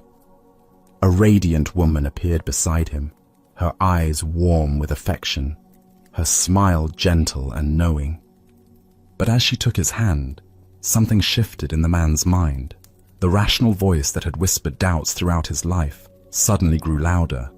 "Wait a minute," he said, stepping back from the woman. "This is ridiculous. I'm not this lucky. Things like this don't happen to people like me. This can't be real." As the words left his mouth, everything began to fade. The woman's loving smile dissolved first, then the servants, then the beautiful house, and finally, even the simple meal he had enjoyed. He found himself alone again, leaning against what now seemed like an ordinary tree, with nothing but his original troubles for company. He shook his head knowingly. "I knew it," he muttered, and walked away through the forest, his mind immediately returning to the familiar patterns of worry and complaint that had occupied him before. Buddha's wisdom reminds us, we are what we think. All that we are arises with our thoughts. With our thoughts, we make the world. The heart of this lesson lies in understanding the creative power of belief and the self-sabotaging nature of doubt. Why do we so readily dismiss the good that comes into our lives? Zen Buddhism points to a deeply conditioned pattern in the human mind, the tendency to trust our limitations more than our possibilities. We become so familiar with struggle, so identified with our problems, that abundance feels foreign, even threatening to our sense of self. Consider how often throughout your day you might receive unexpected kindness, notice surprising beauty, or encounter opportunities that could transform your circumstances. How quickly do you dismiss these gifts as coincidence, luck, or too good to be true? This reflexive doubt often causes us to literally walk away from the very blessings we've been seeking. The wishing tree represents the responsive universe that Zen teaches us about, reality that mirrors back our deepest beliefs about what we deserve and what's possible. When we approach life with trust and openness, we often discover resources and opportunities that were always available but previously invisible to us. When we approach with cynicism and self-doubt, these same possibilities seem to vanish. The man in the story had access to everything he needed, but his conditioning told him that someone like him couldn't possibly be worthy of such gifts. His belief in his own limitations became more powerful than the evidence of his senses. This is the tragedy of self-doubt. It causes us to abandon the very solutions to our problems. Zen teacher Suzuki Roshi said, "Each of you is perfect the way you are, and you can use a little improvement." This paradox points to the balance between accepting our inherent worthiness while remaining open to growth. The man under the tree couldn't hold both truths simultaneously, that he was worthy of good things, and that positive change was possible in his life. In our modern context, we encounter wishing trees constantly. The colleague who offers genuine friendship, but we assume they have ulterior motives. The job opportunity that seems perfect, but we convince ourselves we're not qualified. The romantic relationship that feels too good to be true, so we sabotage it before it can disappoint us. Each time we choose familiar limitation over unfamiliar possibility, we walk away from our own wishing tree. The Buddha taught, doubt everything, find your own light. But there's a crucial distinction between the doubt that leads to wisdom and the doubt that leads to self-defeat. Wise doubt questions assumptions and seeks truth. Self-defeating doubt assumes the worst about ourselves and our possibilities, then treats these assumptions as facts. Zen practice invites us to notice when we're dismissing good fortune, abundance, or love simply because it doesn't match our habitual story about ourselves. Can we remain open to the possibility that we might be more deserving, more capable, more lovable than our conditioning suggests? Tonight, as you reflect on the day's experiences, can you identify moments when you might have walked away from your own wishing tree? Perhaps a compliment you dismissed, an opportunity you assumed wasn't meant for you, or a moment of joy you cut short because it felt too good to last. What would it mean to trust in your worthiness to receive life's gifts? As the Buddha observed, thousands of candles can be lighted from a single candle, and the life of the candle will not be shortened. Happiness never decreases by being shared. The wishing tree's magic isn't diminished by granting wishes, it's fulfilled by them. And our capacity to receive life's blessings isn't diminished by accepting them, it's expanded. Let us now turn to a tale about the nature of seeking and finding. This is the master sculptor's discovery. In a bustling stone quarry beneath towering mountains, a master sculptor moved among the marble blocks with the practiced eye of one who had spent decades coaxing beauty from stone. The morning sun cast golden light across the quarry, illuminating countless blocks that seemed to whisper their stories to him. "Aha," he would say, running his weathered hands across smooth surfaces. "There is a heroic figure locked in that piece, and a saint trapped inside that other one." His reputation had grown precisely because of this gift, his ability to sense what he called the suchness of every stone, to see beyond raw material to its true nature waiting to be released. But on this morning, the sculptor's heart carried a different weight. For over 40 years, he had been searching for something special, the perfect block from which he could create his masterwork, a glorious statue of the Buddha. His energies were waning now, and still this elusive Buddha block remained hidden from him. He had traveled to great quarries around the world, consulted experts, hired specialists to scour remote areas, yet nowhere could he find that one perfect slab that would allow him to release the most perfect likeness of Buddha. Feeling the weight of his lifelong quest, the sculptor sought consolation from a local Zen priest who headed a small temple at the end of his street. The temple was modest, with a peaceful courtyard where a stone well sat, surrounded by carefully tended moss. "Master," the sculptor said, bowing deeply, "I have searched for 40 years for the perfect stone from which to carve the Buddha. My life's work remains incomplete." The priest listened with kind eyes, then smiled gently. "No problem," he said with such simplicity that the sculptor felt both confused and hopeful. "Do you mean you can tell me where I might find the perfect material from which I can release the Buddha of my dreams?" the sculptor asked, excitement rising in his voice. "Of course." "Where?" The priest raised his hand and pointed across the courtyard. "Over there," he said, indicating the stone well. The excited sculptor hurried to the well and peered down into the still, dark water.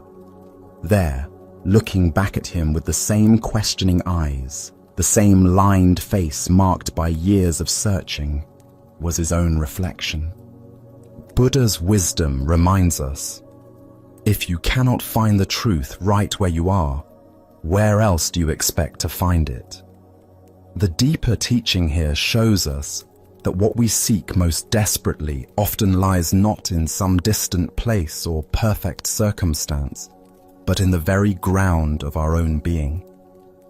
Why do we exhaust ourselves searching everywhere except within? Zen Buddhism reveals that we become so focused on the object of our search that we forget to examine the searcher.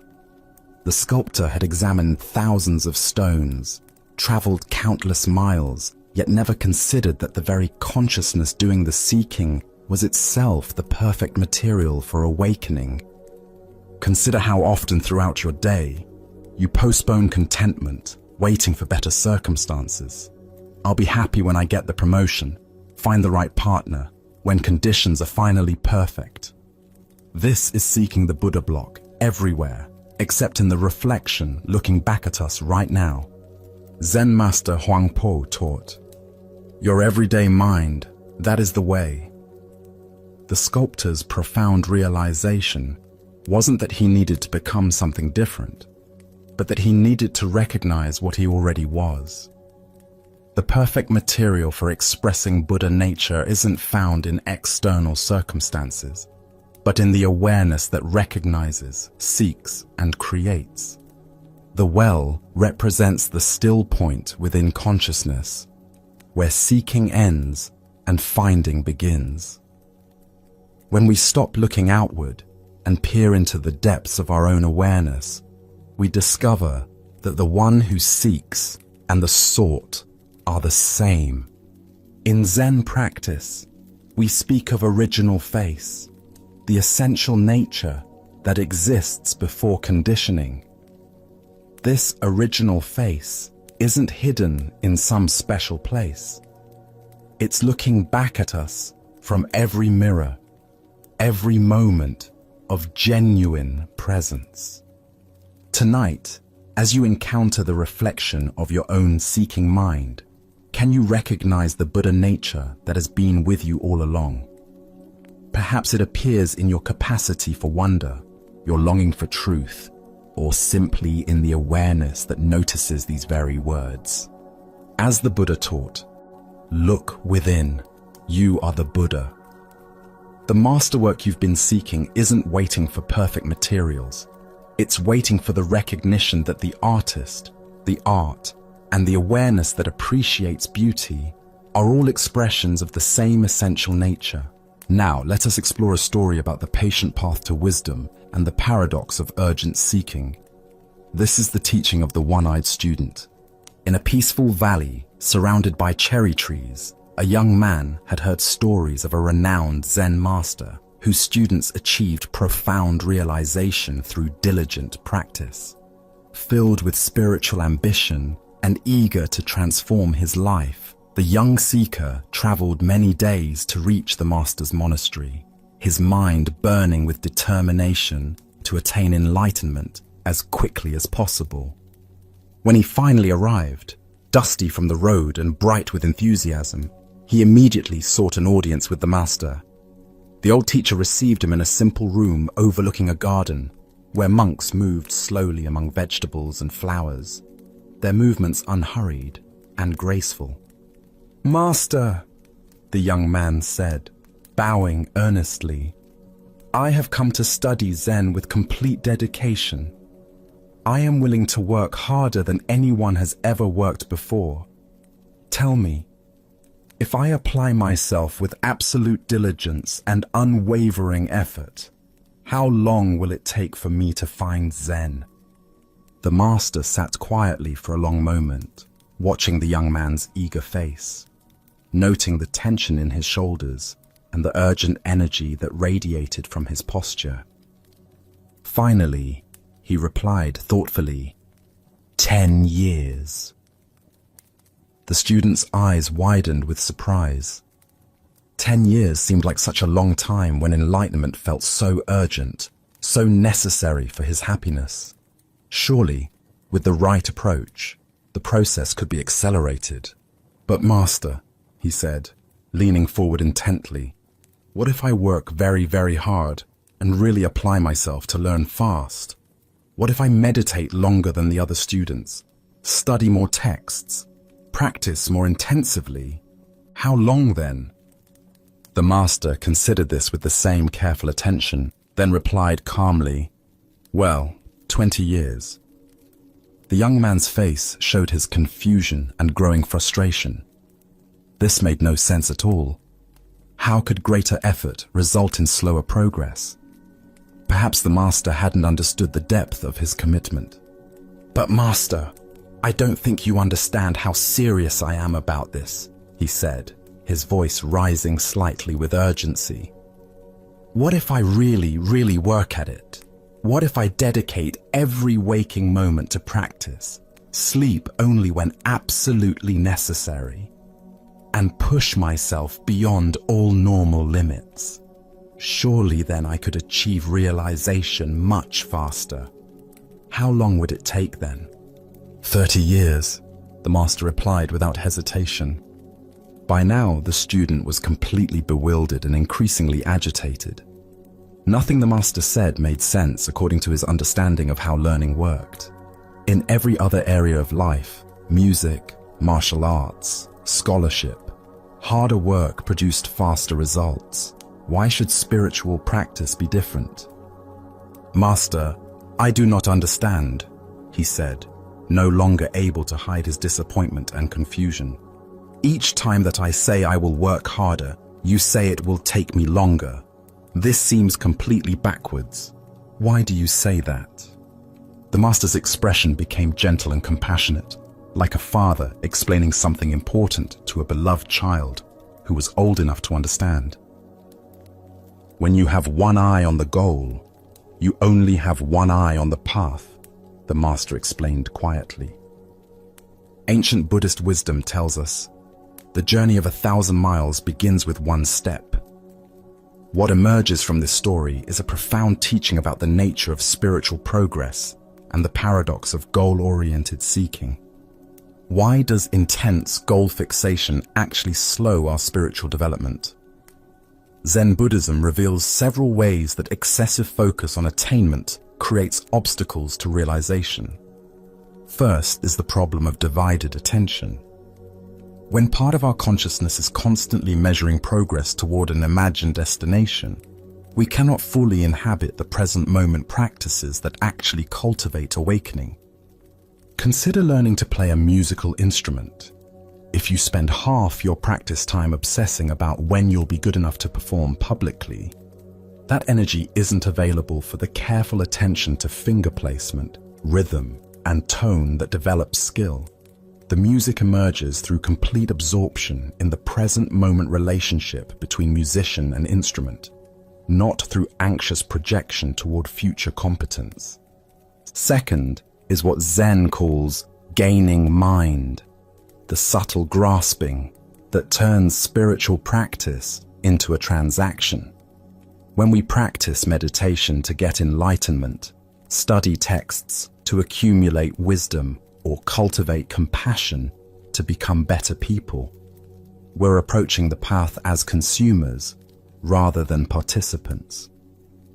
This gaining mind creates a fundamental split between who we think we are now and who we imagine we need to become.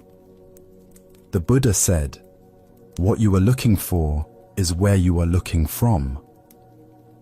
This profound teaching points to the very heart of the master's lesson. Zen is not something we attain, but something we recognize. It's not a destination we reach, but the very awareness with which we walk the path.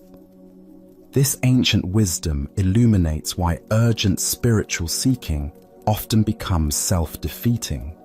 When we're frantically pursuing enlightenment, we're operating from the assumption that our present experience is somehow inadequate or incomplete. But Zen teaches that the seeking mind itself is the very awareness we're seeking to find.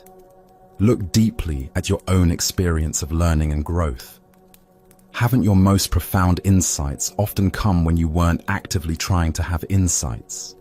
Perhaps while walking in nature, washing dishes, or simply sitting quietly without agenda. These moments of natural awareness reveal what the master was pointing toward. That wisdom emerges when we stop dividing our attention between here and there, now and then. Zen master Huang Po taught, "Your everyday mind, that is the way." This teaching invites us to examine our relationship to spiritual practice itself. Are we practicing to become someone different, or are we practicing to recognize who we already are? Are we walking the path to get somewhere else, or are we discovering that the path itself is the destination? The student's error wasn't his desire for realization, but his assumption that it existed somewhere other than in his present moment experience. Each time he proposed working harder, he was actually moving further from the natural awareness that practice reveals. Like trying to catch your own shadow by running faster, the more urgently you chase it, the more it seems to flee. In Zen practice, we cultivate what's called just sitting. Meditation without gaining mind, without agenda, without dividing attention between practice and goal. This doesn't mean we become passive or lose our dedication. Instead, we bring wholehearted attention to each moment of practice, allowing insights to emerge naturally rather than forcing them through willful effort. Consider how this teaching might apply to other areas of your life. Perhaps in relationships, where trying too hard to be loved often pushes others away, or in creative work, where forcing inspiration typically produces stilted results, while relaxed attention allows natural creativity to flow. Tonight, as you notice your mind racing toward imagined destinations, the person you want to become, the peace you want to find, the understanding you want to achieve, can you remember the Master's teaching? Can you gently return both eyes to the path, discovering that the journey itself contains everything you thought you were seeking at its end? Buddha spoke of this when he said, "There is no way to happiness.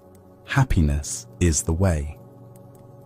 By walking the path with undivided attention, we discover that what we thought lay at its end was present in every step. Let us now turn to a story about the most profound spiritual truth hiding in the most obvious place.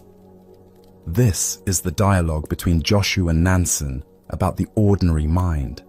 In a quiet mountain monastery where morning mist drifted between ancient pine trees and the sound of temple bells echoed across distant valleys, two masters engaged in a conversation that would illuminate the very heart of Zen understanding. Joshu, despite his own considerable wisdom and years of practice, approached his teacher Nansen with the earnestness of a sincere student seeking to understand the deepest mysteries of existence. The two men sat facing each other in the temple's meditation hall, where countless seekers before them had wrestled with the same fundamental questions about the nature of awakening. Joshu's inquiry came from a place of genuine perplexity. After years of intensive practice, meditation and study, he still felt uncertain about the very foundation of the spiritual path. "Master," Joshu began with characteristic directness, "what exactly is the way? With all our practices and teachings, what are we ultimately seeking?" Nansen's response was immediate and surprisingly simple. "Ordinary mind is the way," he replied, as if stating the most obvious fact in the world. This answer clearly puzzled Joshu, who had expected something more esoteric, more complex, more removed from everyday experience. "If ordinary mind is the way," he pressed further, "then should we direct ourselves toward cultivating it? Should we make it our spiritual goal?" Nansen shook his head gently. "If you direct yourself toward it, you immediately go away from it," he explained. "The very effort to attain ordinary mind makes it extraordinary, and therefore no longer ordinary." Now Joshu found himself in what seemed like an impossible logical bind. "But Master, if we don't try to cultivate or attain anything, how can we ever know that this ordinary mind is actually the way? How can we recognize it without some form of practice or effort?" Nansen's final response cut through all philosophical complexity with razor-sharp clarity. "The way does not belong to knowing or not knowing. Knowing turns the way into a concept, an object of understanding, which is illusion. Not knowing turns it into blankness, which misses its vibrant presence.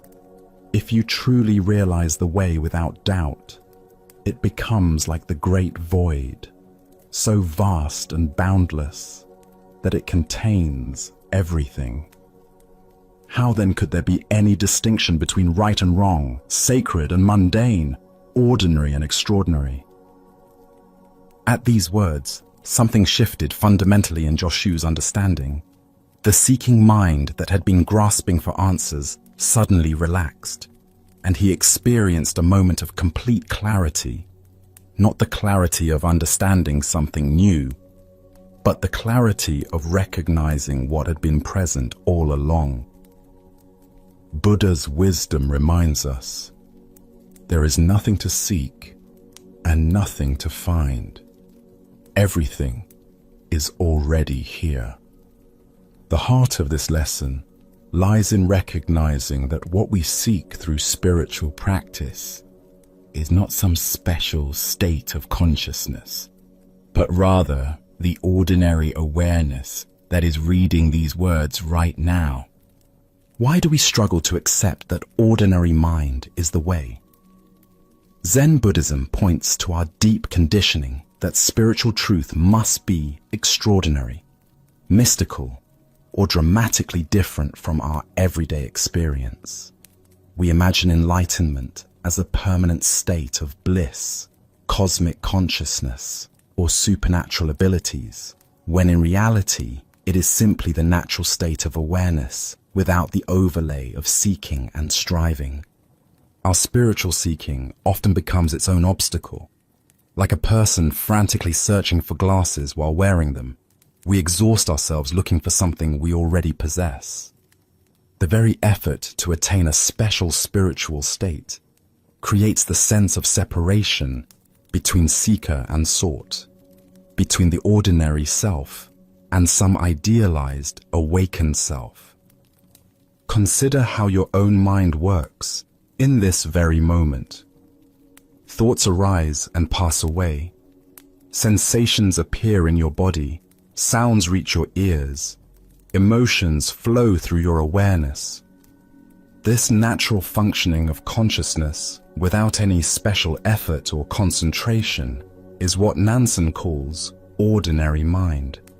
It is already enlightened, not because it achieves some particular state, but because it is the very space in which all states appear and dissolve.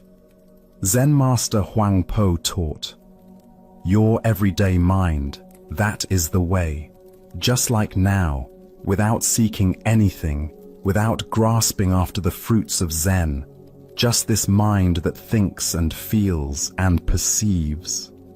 This is Buddha." This ordinariness is precisely what makes it so difficult to recognize. We keep looking past it for something more impressive. The great void that Nansen mentions is not empty space, but rather the spacious awareness in which all experiences arise. Like the sky that remains unchanged whether filled with clouds or clear, this awareness remains constant through all the changing contents of experience. Joy and sorrow, clarity and confusion, peace and agitation, all appear and disappear within this unchanging background of ordinary awareness. This understanding revolutionizes our approach to spiritual practice. Instead of trying to achieve some special state, we learn to recognize the awareness that is already present. Instead of seeking to transcend ordinary experience, we discover the extraordinary nature of ordinariness itself. The sound of rain becomes as sacred as temple bells. Washing dishes becomes as profound as formal meditation. In Japanese aesthetics, there is a concept called wabi-sabi, finding beauty in imperfection and impermanence. This appreciation for the ordinary and imperfect reflects the same understanding that Nansen points toward. The way is not found in perfected states, but in the natural flow of life exactly as it is. Tonight, as you experience the simple fact of being aware of these words, aware of your breathing, aware of the sounds around you, can you recognize this ordinary awareness as what you have been seeking all along? Can you relax the effort to become something other than what you already are? As the Buddha taught, peace comes from within. Do not seek it without. The way is not a destination to reach, but the very ground you are already standing on. In accepting your ordinary mind as Buddha mind, you discover that the spiritual journey was never about going somewhere else, but about recognizing where you have always been. Now, let us explore a story about recognition and the wisdom hidden in plain sight. This is the lesson of the visitor and the holy man. Word had spread throughout the countryside about a remarkable holy man who possessed extraordinary wisdom and spiritual power. People said he could answer any question, solve any problem, and provide guidance that would transform the most troubled life. He lived, according to these stories, in a simple house high atop a mountain, far from the distractions and corruptions of ordinary village life. A man from the valley below had been struggling with a persistent problem that seemed to have no solution. He had tried everything he could think of, consulting friends, seeking advice from local elders, even visiting other teachers, but nothing had brought him the clarity or peace he desperately sought. When he heard about the holy man on the mountain, he knew he had to make the journey, no matter how difficult it might be. The path up the mountain was steep and treacherous. The man climbed for hours under the burning sun, his feet growing sore, his breathing labored, his water supply dwindling, but his determination never wavered. He was certain that once he reached the top and met this legendary figure, all his troubles would be resolved through the holy man's superior wisdom and spiritual insight. Finally, after a grueling climb that left him exhausted and dusty, he reached the simple house at the mountain's peak. The structure was modest and weathered, exactly what he had expected for someone who had transcended worldly concerns. He approached the door with a mixture of anticipation and reverence, preparing himself to meet someone who possessed wisdom far beyond that of ordinary people. When he knocked, an elderly servant answered. The man was plain and unremarkable, his clothes simple, his manner humble, his appearance entirely ordinary. He looked like any of a dozen servants the visitor might encounter in his own village. "I would like to see the wise holy man," the visitor said, barely glancing at the servant as he spoke. His eyes were already searching past the old man into the house, eager to catch a glimpse of the extraordinary being he had climbed so far to meet. The servant smiled warmly and gestured for him to enter. "Please, come inside," he said gently, leading the way through the modest dwelling. As they walked through the house, the visitor looked around eagerly, his heart racing with anticipation. He examined every room they passed, searching for signs of the holy man's presence, perhaps special robes, sacred objects, or an aura of otherworldly peace. The servant continued to guide him quietly through the simple rooms, past basic furnishings and ordinary household items. Before the visitor quite realized what was happening, they had walked through the entire house and arrived at the back door. The servant opened it and gestured toward the path that led back down the mountain. The visitor stopped abruptly, confusion and disappointment washing over him. "Wait," he said, turning to face the servant with growing frustration. "I didn't come all this way to be escorted through an empty house. I want to see the holy man. Where is he?" The old servant's smile deepened, and his eyes twinkled with gentle amusement. "You already have seen him," he said quietly. "But, more importantly, I have a teaching for you that will solve whatever problem brought you here today." The visitor stared at him, not understanding. This ordinary old man couldn't possibly be the legendary holy figure he had heard about. Where was the radiant presence, the obvious signs of spiritual attainment, the dramatic wisdom that everyone talked about? "Here is the teaching," the servant continued, his voice soft but carrying absolute conviction. "Everyone you meet in life, even if they appear plain and insignificant to you, see each of them as a wise holy man or woman.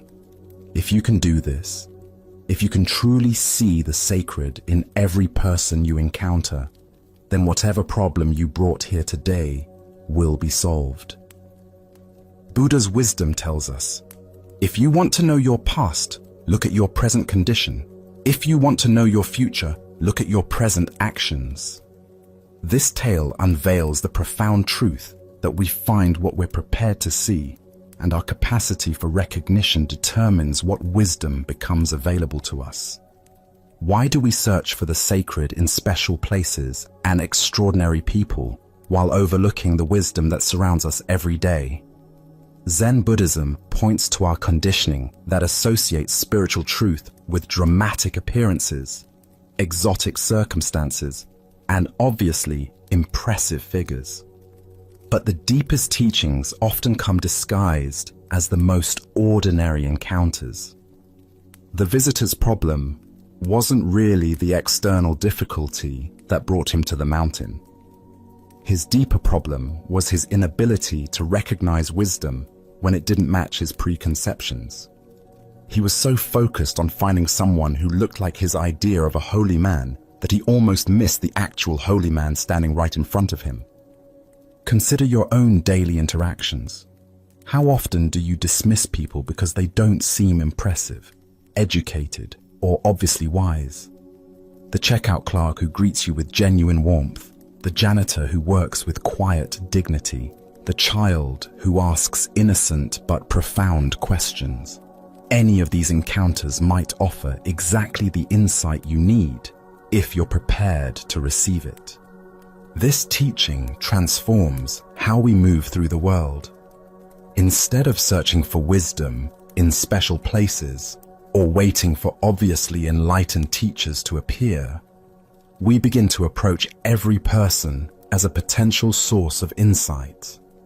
The homeless person on the street, the difficult co-worker, even the family member who annoys us. Each becomes a teacher when we're ready to learn. Zen Master Dogen taught, to study the Buddha way is to study the self. To study the self is to forget the self. When we truly see others as sacred, we naturally forget our own ego's need to feel superior or special. The visitor's disappointment came from his attachment to being someone who had access to exclusive wisdom rather than someone who could recognize wisdom everywhere. The Buddha said, "Thousands of candles can be lighted from a single candle, and the life of the candle will not be shortened. Happiness never decreases by being shared." Every person carries this same capacity to kindle understanding in others, but only when we approach them with the recognition that they might have something valuable to offer. Look deeply at your current relationships and daily encounters. Where might you be overlooking wisdom because it comes in an ordinary package? What would change in your interactions if you truly treated every person as someone who might be a disguised holy man or woman? Tonight, as you consider the various people in your life, family members, colleagues, strangers you encounter, can you practice the holy man's teaching? Can you look past surface appearances and social roles to see the deeper wisdom that every conscious being carries? Can you approach tomorrow's interactions with the recognition that your next teacher might be standing right in front of you, waiting to be seen? As the Buddha observed, in the sky, there is no distinction of east and west. People create distinctions out of their own minds and then believe them to be true. The distinction between holy and ordinary, wise and simple, teacher and student exists primarily in our own minds. When we learn to see past these artificial categories, we discover that wisdom is everywhere, waiting patiently for our recognition. Now, let us experience a Zen story about the unexpected nature of enlightenment. This is the kitchen monk's realization. In the serene mountains surrounding Lake Hakone stood a great monastery known throughout Japan for its rigorous practice and deep wisdom. Among the monks lived a humble man named Ichi, whose life would teach us about the profound difference between seeking and finding. For 55 years, Ichi had labored faithfully in the monastery kitchen, while other monks sat in formal meditation or engaged in scholarly debates. Ichi chopped vegetables, tended fires, and prepared meals with quiet dedication. His hands had grown permanently stained, his back bent from years of service, yet he approached each task with careful attention. But Ichi carried a heavy burden. Since his earliest days, he had been assigned a koan, one of those paradoxical questions that Zen masters use to crack open the thinking mind. His was the famous puzzle: what is the sound of one hand clapping? Day after day, year after year, he wrestled with this question, trying to solve it through logic, intuition, every approach his mind could devise. As decades passed, Ichi began to see himself as a failure.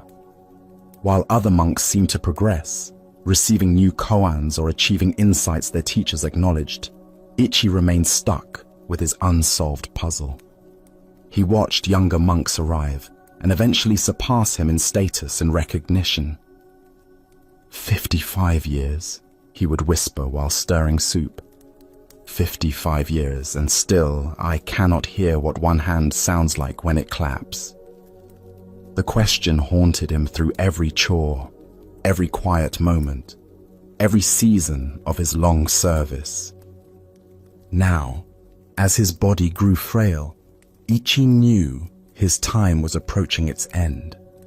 He had been moved to a small attic room where he could rest away from daily bustle. As he lay there, in the gathering twilight of his life, something unexpected began to happen. Gradually, the familiar weight of striving began to lift from his chest. The desperate need to solve his koan, the shame of perceived failure, the constant reaching for enlightenment, all of it slowly dissolved like mist at sunrise. Gone was the fierce desire for awakening that had driven him for decades. In place of all that seeking, Ichi discovered something he had never expected, a profound peace that seemed to cradle his entire being. The soft darkness felt not like defeat, but like the gentlest embrace. His breathing slowed, and with it, the churning of thoughts that had occupied his mind for so many years.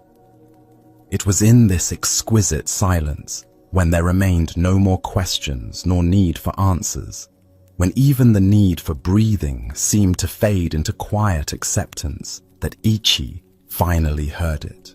The whooshing silence of one hand clapping filled his awareness, not as a sound, but as the very nature of existence itself, the sound that had been present all along beneath all the noise of seeking. Buddha spoke of this when he said, "Cease to cherish opinions, and you will achieve enlightenment." Here we discover that enlightenment isn't something we attain through effort, but something we uncover when the effort finally ceases. Why do we struggle so intensely with the very seeking that prevents us from finding what we seek? The mind creates a fundamental split between the seeker and the sought, keeping us perpetually reaching for something we imagine exists elsewhere, in some future moment when we'll finally get it. Ichi's story illuminates what Zen calls beginner's mind, the fresh awareness that exists before we complicate it with goals and achievements. For 55 years, he had sophisticated simple presence into complex spiritual ambition. The more expertly he sought enlightenment, the further he moved from the naturally enlightened awareness that had been with him all along. Consider how often we create this pattern. We complicate natural joy with the pursuit of happiness. We obscure natural love with the search for perfect relationships. We cover natural wisdom with endless accumulation of knowledge. Ichi's realization came not through solving his koan, but through finally letting go of the need to solve it. The sound of one hand clapping isn't a riddle to be figured out, but an invitation to rest in the space before thinking begins. The awareness that exists prior to questions and answers. Tonight, as thoughts about your own spiritual journey arise, remember Ichi's profound discovery. What if the very awareness that notices your seeking is the enlightenment you've been seeking? The sound of one hand clapping might be closer than you think, in the very listening that hears all sounds, including silence. As the Buddha taught, peace comes from within. Do not seek it without. Sometimes the greatest achievement is the willingness to stop achieving and simply rest in what has always been present. Let us now turn to a story about the difference between seeing and being seen, between wisdom and the appearance of wisdom. This is the tale of the blind man and his lantern. Late one evening, as darkness settled over the village like a soft blanket, a blind man prepared to walk home after spending the day with a dear friend. They had shared tea, conversation, and the comfortable silence that comes between people who truly know each other. But now, the hour was late, and the blind man needed to make his way through the winding streets to his own home. As he prepared to leave, feeling around for his walking stick and adjusting his cloak against the night air, his friend looked out at the pitch-black streets with concern. "Please," the friend said kindly, "let me give you my lantern to carry with you. The streets are particularly dark tonight, and there are many obstacles along the way." The blind man paused, surprised by the offer. "Why would I need a lantern?" he asked with gentle amusement. "You know I cannot see. The light won't help me find my way any better than darkness would. My feet know these streets, and my other senses guide me just fine." "Ah," his friend replied thoughtfully, "but perhaps the lantern isn't for you to see better. Perhaps it's so that others will see you better and won't accidentally bump into you as they hurry through the dark streets." This reasoning made perfect sense to the blind man.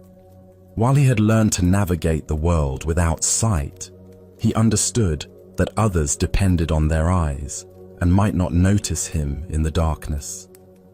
"Of course," he said, accepting the lantern gratefully. "How thoughtful of you." The lantern was a simple but beautiful thing, made of rice paper stretched over delicate bamboo strips, with a candle secured safely inside. His friend lit the candle, and the warm glow illuminated a circle of ground around the blind man's feet. Even though he couldn't see the light himself, he could feel its warmth and knew that others would see him coming from a good distance away. Off he went into the night, the lantern swinging gently at his side as he made his way along the familiar path toward home.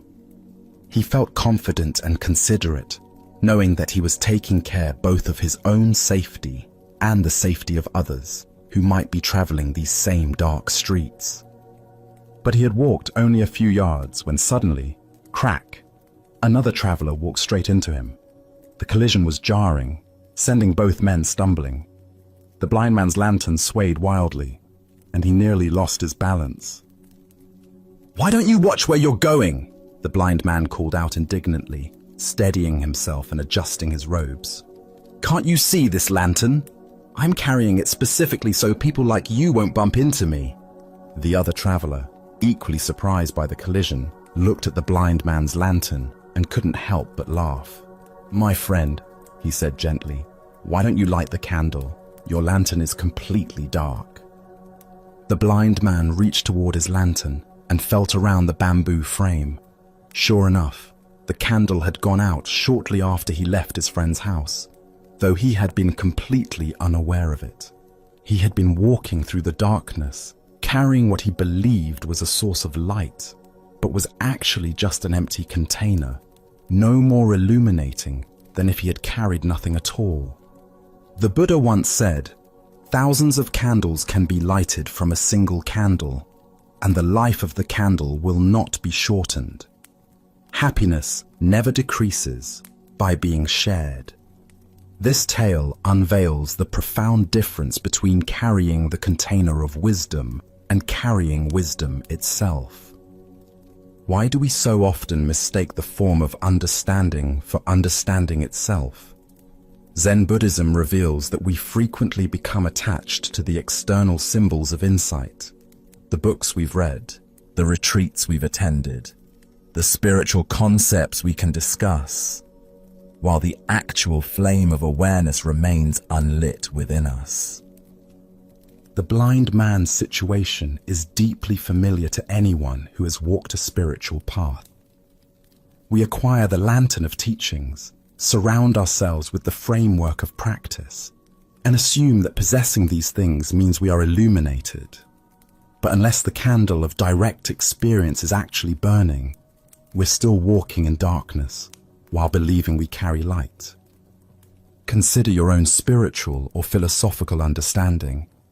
How much of what you believe you know is actually lived wisdom, and how much is merely conceptual knowledge you're carrying around like an unlit lantern? The difference becomes apparent only when we encounter the inevitable collisions of real life, moments when our understanding is tested by actual circumstances. In Zen practice, we distinguish between knowing about and knowing directly. You can study everything ever written about the taste of an apple, but until you actually bite into one, your knowledge remains second-hand. Similarly, we can accumulate vast knowledge about peace, compassion, or wisdom without ever actually embodying these qualities. The blind man was sincere in his intentions. He genuinely wanted to help others see him and avoid accidents. But his good intentions couldn't substitute for the actual function of a lit candle. This is the challenge of all spiritual practice, not just wanting to be wise or appearing to be wise, but actually cultivating the direct experience that makes wisdom real. Zen Master Dogen taught, "To study the Buddha way is to study the self. To study the self is to forget the self." The lantern represents our self-concept as someone who is wise, spiritual, or enlightened. As long as we're primarily concerned with maintaining this identity, the actual candle of genuine insight remains unlit. The traveler who bumped into the blind man wasn't being cruel when he pointed out the obvious.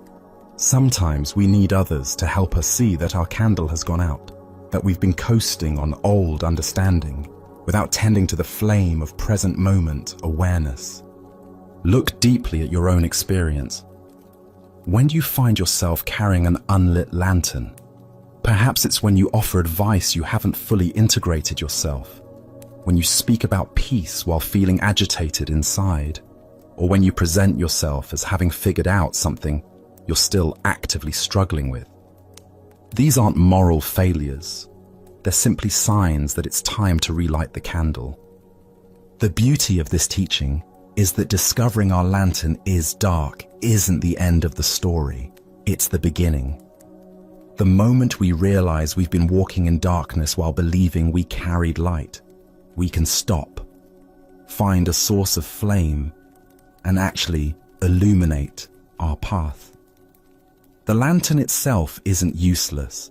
It just needs the essential element that makes it functional. In our relationships, careers, and spiritual practices, we encounter this same dynamic repeatedly. We develop the outer forms of expertise, the vocabulary, the credentials, the appearances of mastery, but sometimes lose touch with the living essence that originally inspired us. The marriage counselor, whose own relationship is struggling, the teacher who has stopped learning, the spiritual practitioner who has become rigid in their practice, all are carrying unlit lanterns. The Buddha taught, better than 1,000 hollow words is one word that brings peace. One moment of genuine presence, authentic compassion, or real understanding illuminates more than years of accumulated concepts. The lit candle, however small, provides actual guidance in a way that the most beautiful empty lantern cannot. Zen practice continually asks us to check whether our candle is actually burning. Are we speaking from direct experience or from memory? Are we acting from present awareness or from habit? Are we offering genuine warmth and illumination, or just the appearance of these qualities? This isn't about achieving perfection or never having our candle go out. Candles extinguish naturally. That's their nature. Wind blows them out. They burn down. They flicker and fade. The practice is in noticing when the light has gone out and having the humility to relight it rather than pretending it's still burning. Tonight, as you consider the various roles you play and the wisdom you believe you possess, can you honestly assess which lanterns in your life are actually lit? Where are you carrying genuine understanding? And where might you be relying on the mere appearance of insight? Can you find the courage to acknowledge the dark lanterns without shame, seeing them simply as opportunities to rekindle authentic understanding? As Buddha's wisdom reminds us, 3 things cannot be long hidden: the sun, the moon, and the truth. Eventually, the darkness of an unlit lantern reveals itself through collision with reality. But rather than waiting for these inevitable bumps, we can choose to tend our inner flame with the same care we would give to any precious light, knowing that when it burns brightly, it illuminates not only our own path, but helps others find their way as well. Let us now explore a story about acceptance, natural cycles, and what true prosperity means. This is the teaching of the rich man and the master's blessing. A wealthy merchant had built a vast fortune through years of shrewd business dealings and careful investments. His family owned multiple properties, controlled trade routes, and wielded considerable influence throughout the region. As he aged, the merchant became increasingly concerned about ensuring his family's continued prosperity long after his death. Having heard of a renowned Zen master whose wisdom was said to transcend ordinary understanding, the merchant decided to commission something special. He approached the master with a request that seemed both generous and practical.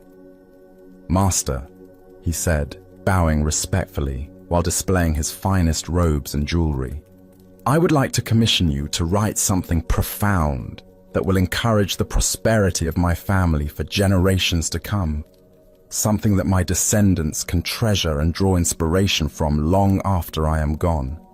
Money is no object. I simply want the most powerful blessing you can provide." The master listened quietly to this request, observing the merchant's obvious wealth and the sincere concern he felt for his family's future. After a moment of contemplation, he nodded his agreement and asked for a large piece of the finest paper. The merchant watched eagerly as the master prepared his brush and ink with ceremonial care.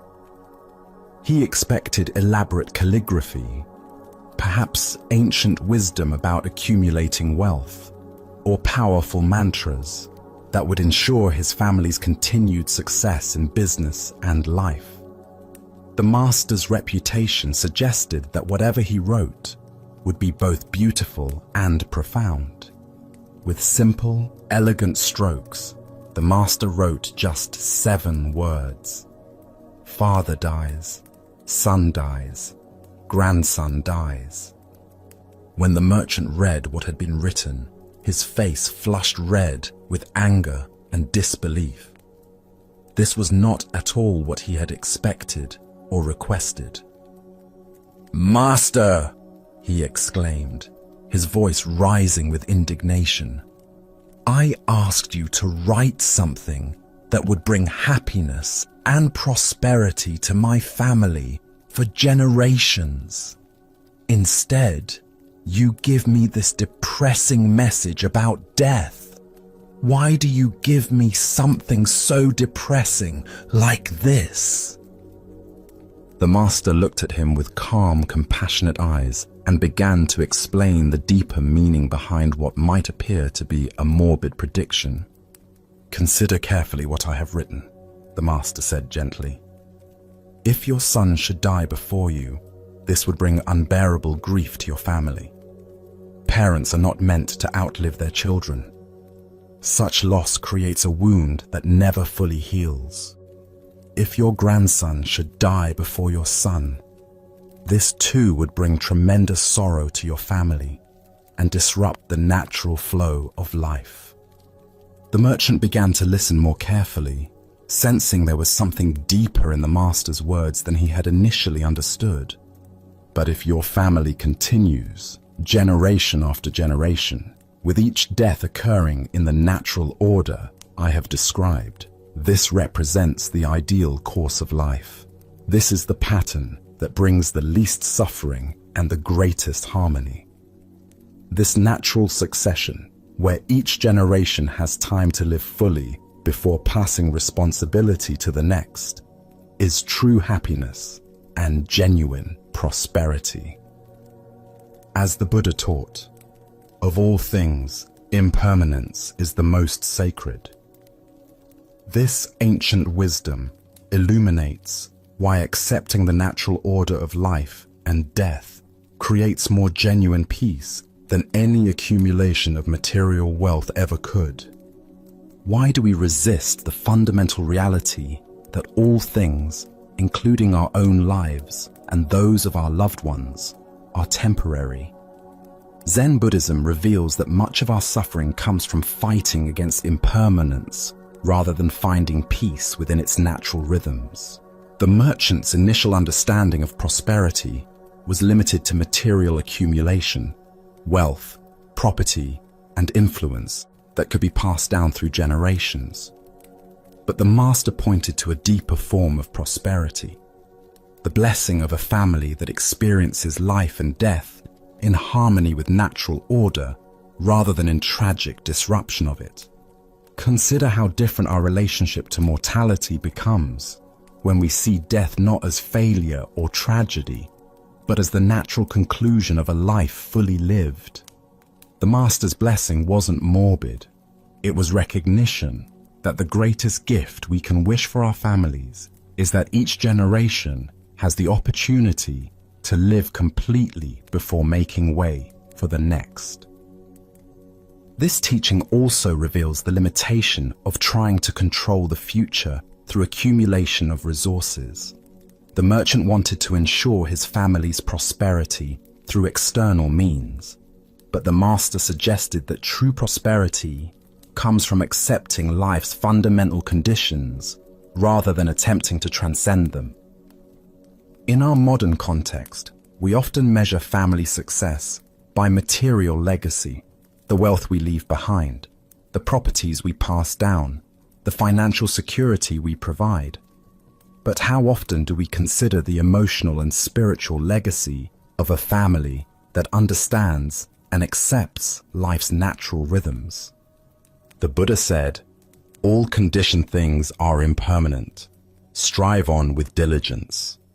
This teaching reminds us that even while we work diligently to create good conditions for ourselves and our loved ones, the ultimate prosperity comes from understanding and accepting the temporary nature of all achievements. Look deeply at your own hopes and fears for your family's future.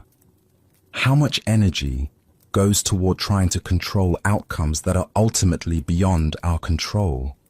What would it mean to wish for your loved ones not immunity from life's natural processes, but wisdom and acceptance in meeting them? The master's blessing contains a profound recognition. The alternative to natural order is not preservation, but tragedy. By wishing for the normal sequence of generational transition, he was wishing for the absence of the premature deaths and disrupted cycles that create the deepest forms of suffering. Tonight, as you consider what you most hope for your family and loved ones, can you remember the master's wisdom? Can you see that the greatest blessing might not be the avoidance of mortality, but the grace to experience it in harmony with natural order? Buddha's wisdom reminds us, better than 1,000 hollow words is one word that brings peace. The Master's 7 words brought the merchant face to face with the ultimate reality that no amount of wealth can change: our participation in the endless cycle of birth, life, and death that characterizes all existence. True prosperity lies not in escaping this cycle, but in dancing gracefully within it. Let us continue on our journey with a teaching about the dangerous gap between conceptual understanding and lived experience. This is the story of the one-eyed monk and the silent debate. In ancient China, when traveling monks wandered from monastery to monastery seeking teachings and testing their understanding, a particular custom had developed among Zen communities. Before a wandering monk could receive lodging for the night, he had to engage in what was called Dharma combat, with either the abbot or a designated representative.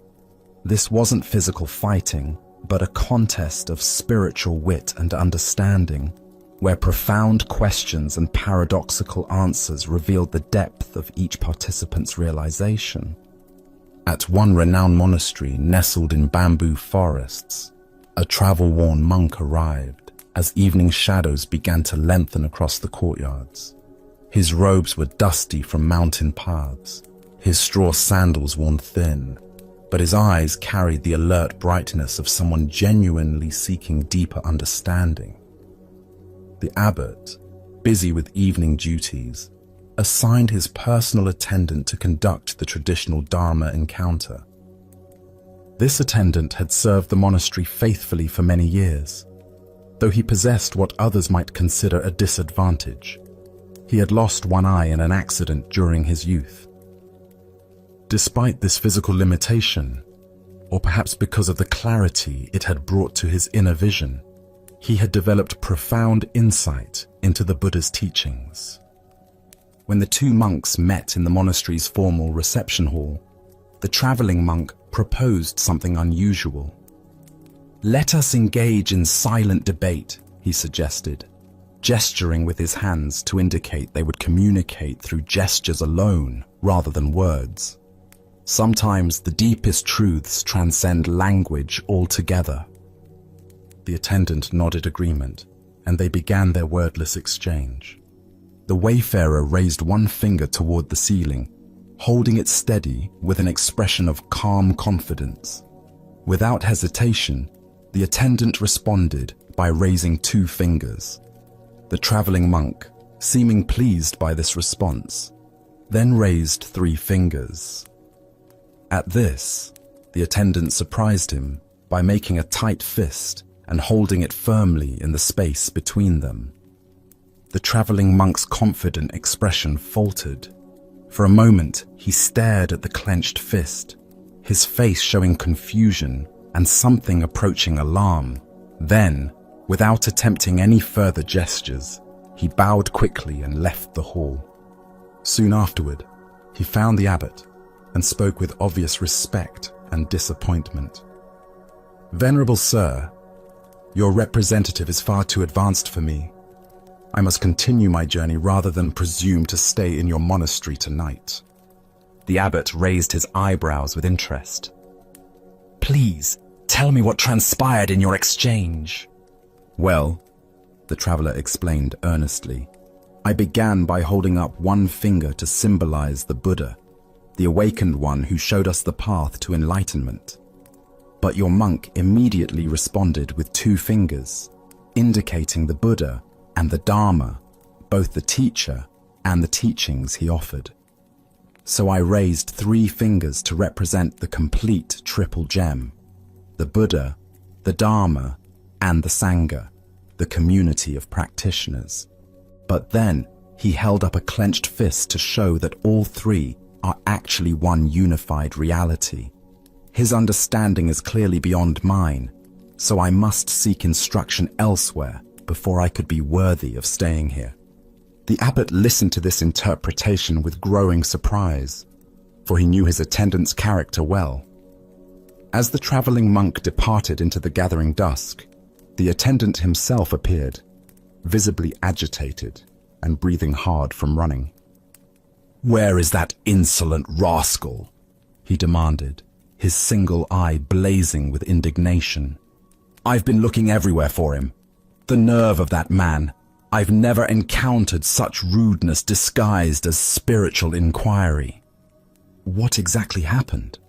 the abbot asked, genuinely curious now about what had transpired between these two very different interpretations of the same event.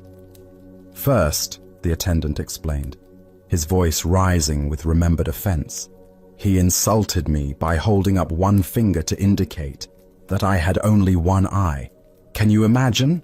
Here I thought we were engaging in spiritual discourse, but he immediately drew attention to my physical limitation. Determined to remain polite despite such crudeness, I held up two fingers to acknowledge that he was blessed with two eyes. I was trying to show that I bore him no ill will for his thoughtless comment."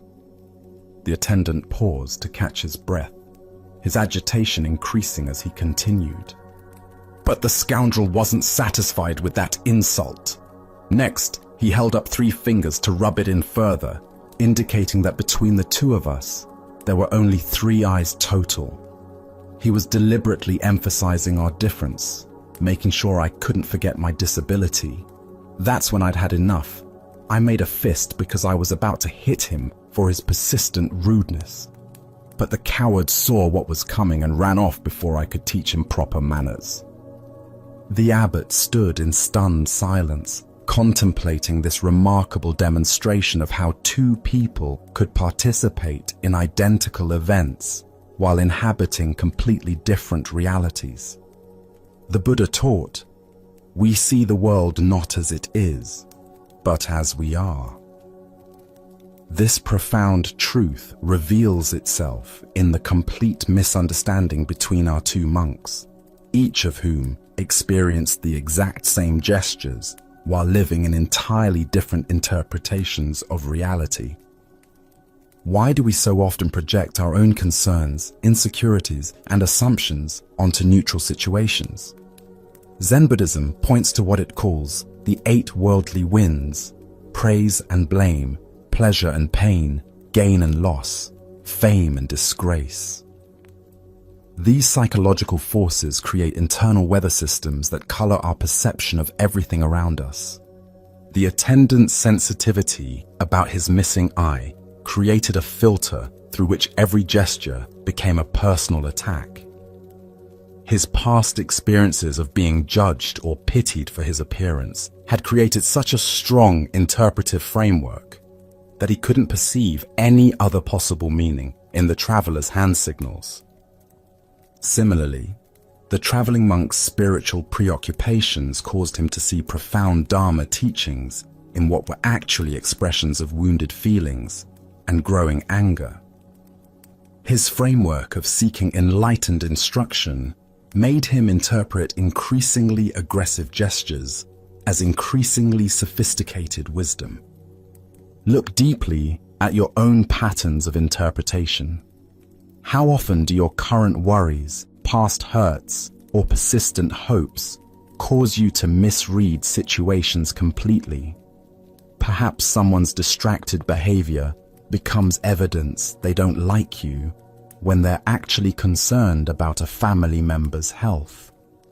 Maybe a colleague's helpful suggestion feels like criticism because you're insecure about your performance.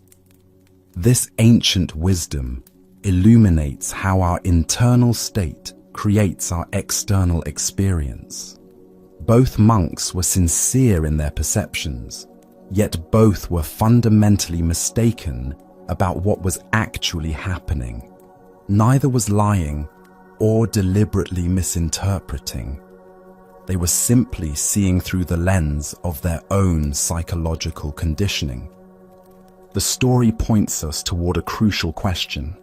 How can we develop the capacity to see situations more clearly, less filtered through our personal concerns and interpretations? Zen practice offers several approaches to this challenge.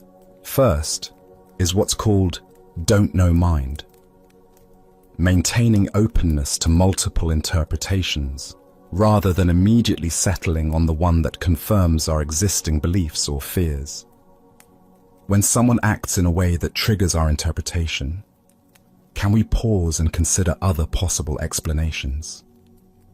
Second is mindfulness of our own emotional states.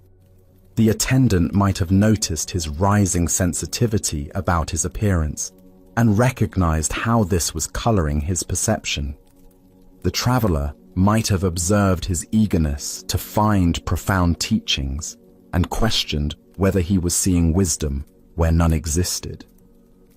Zen Master Bankei taught, "Your everyday mind, that is the way." This teaching invites us to examine the very mind that creates these interpretations, rather than constantly trying to figure out the correct interpretation of external events. The Buddha said, "Hatred is never appeased by hatred in this world. By non-hatred alone is hatred appeased. This is a law eternal." If the attendant had met the traveler's perceived insults with curiosity rather than defensiveness, if the traveler had questioned his assumptions about enlightened behavior, their encounter might have become a genuine teaching for both. Tonight, as you replay conversations and interactions from your day, can you notice how your own concerns and sensitivities might have shaped your interpretations? Can you sense the difference between what actually happened and the meaning your mind added to those events? As the Buddha taught, peace comes from within. Do not seek it without. By understanding how our internal weather creates our external storms, we discover the possibility of clear seeing that serves both wisdom and compassion. Let us continue on our journey with a story about discovering the source of true freedom. This is the tale of the student and the master's heart. In a peaceful monastery garden where cherry blossoms drifted like snow, a young student approached his teacher during evening meditation. The master sat beneath an ancient maple tree, twilight painting the sky in soft purples and golds. This student had been practicing earnestly for years, yet lately questions had been arising that reached deeper than formal instruction. Taking a seat beside his teacher, the student gathered courage to voice what had been troubling him. "Master," he began quietly, "when I was young, I had a deep desire for my family and loved ones to be proud of me. I wanted to excel in studies, to accomplish things that would make them beam with joy. Were you ever the same way?" The master turned his gentle gaze toward the student, seeing in the young man's eyes the same earnest longing that had once driven his own seeking. After contemplative silence, he replied simply, "Yes, I was very much the same." The student felt relief at this admission.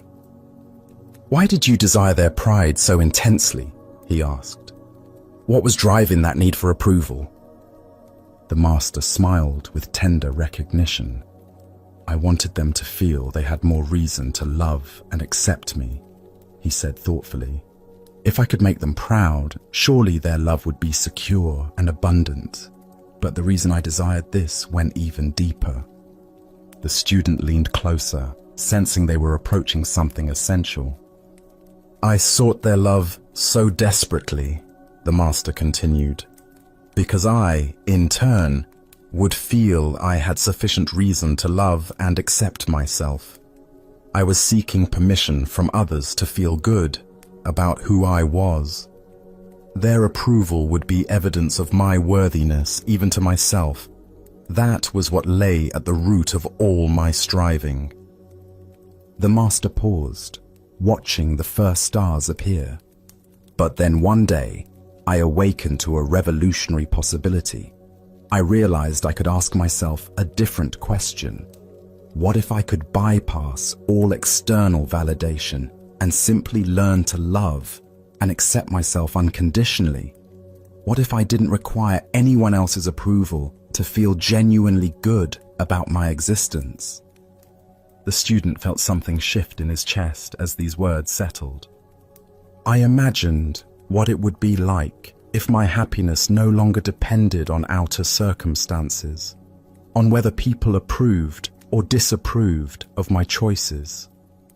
What if my sense of worth could be as constant as my own heartbeat, independent of any external validation? The student could feel his teacher's words pointing toward a freedom he had never considered. And that realization began your quest for self-realization? Exactly, the master nodded. That was when my true spiritual journey began, not with seeking something outside myself, but with discovering what was already complete within. After contemplative silence, the student asked, "And did you never again desire their pride? Did that longing completely disappear?" The master chuckled softly. "Oh, my ego certainly continued to desire approval. Conditioned patterns don't vanish overnight, but something fundamental had shifted in my relationship to those desires. I no longer completely identified with my ego as I had before." He gestured toward the darkening garden, where fireflies had begun their dance. I learned to see those approval-seeking thoughts as passing phenomena, like these fireflies appearing and disappearing. I could observe them with interest and compassion, but I no longer gave them power to determine my worth. "So you still cared what others thought?" the student asked. "I respected their opinions and honored their perspectives," the master replied. "But I no longer gave them so much weight. Their approval became like weather, sometimes pleasant, sometimes not, but no longer the determining factor in whether I felt at peace with myself." The master's face radiated quiet joy, and never had I felt so free as when I finally released myself in this way. It was like discovering I had been carrying invisible chains for decades, and suddenly they fell away. The love I had been seeking outside was revealed to have been within me all along. Buddha's wisdom reminds us, if you truly loved yourself, you would never hurt yourself with destructive thoughts, actions, or choices. This teaching points to the heart of the master's discovery. Most suffering stems from the mistaken belief that we must earn the right to love ourselves through external achievements or approval. Here, we discover one of the most revolutionary insights available. Self-love is not a reward to be earned, but our natural birthright to be claimed. We are born complete and worthy, not because of what we accomplish, but simply because we exist. Why do we find unconditional self-love so difficult? From childhood, we absorb messages suggesting love must be earned through good behavior, achievement, or pleasing others. We learn to treat ourselves the way we were treated, often with criticism and conditions. These patterns become so familiar that unconditional self-acceptance feels foreign. Our culture intensifies this conditioning by promoting the myth that happiness comes from external sources.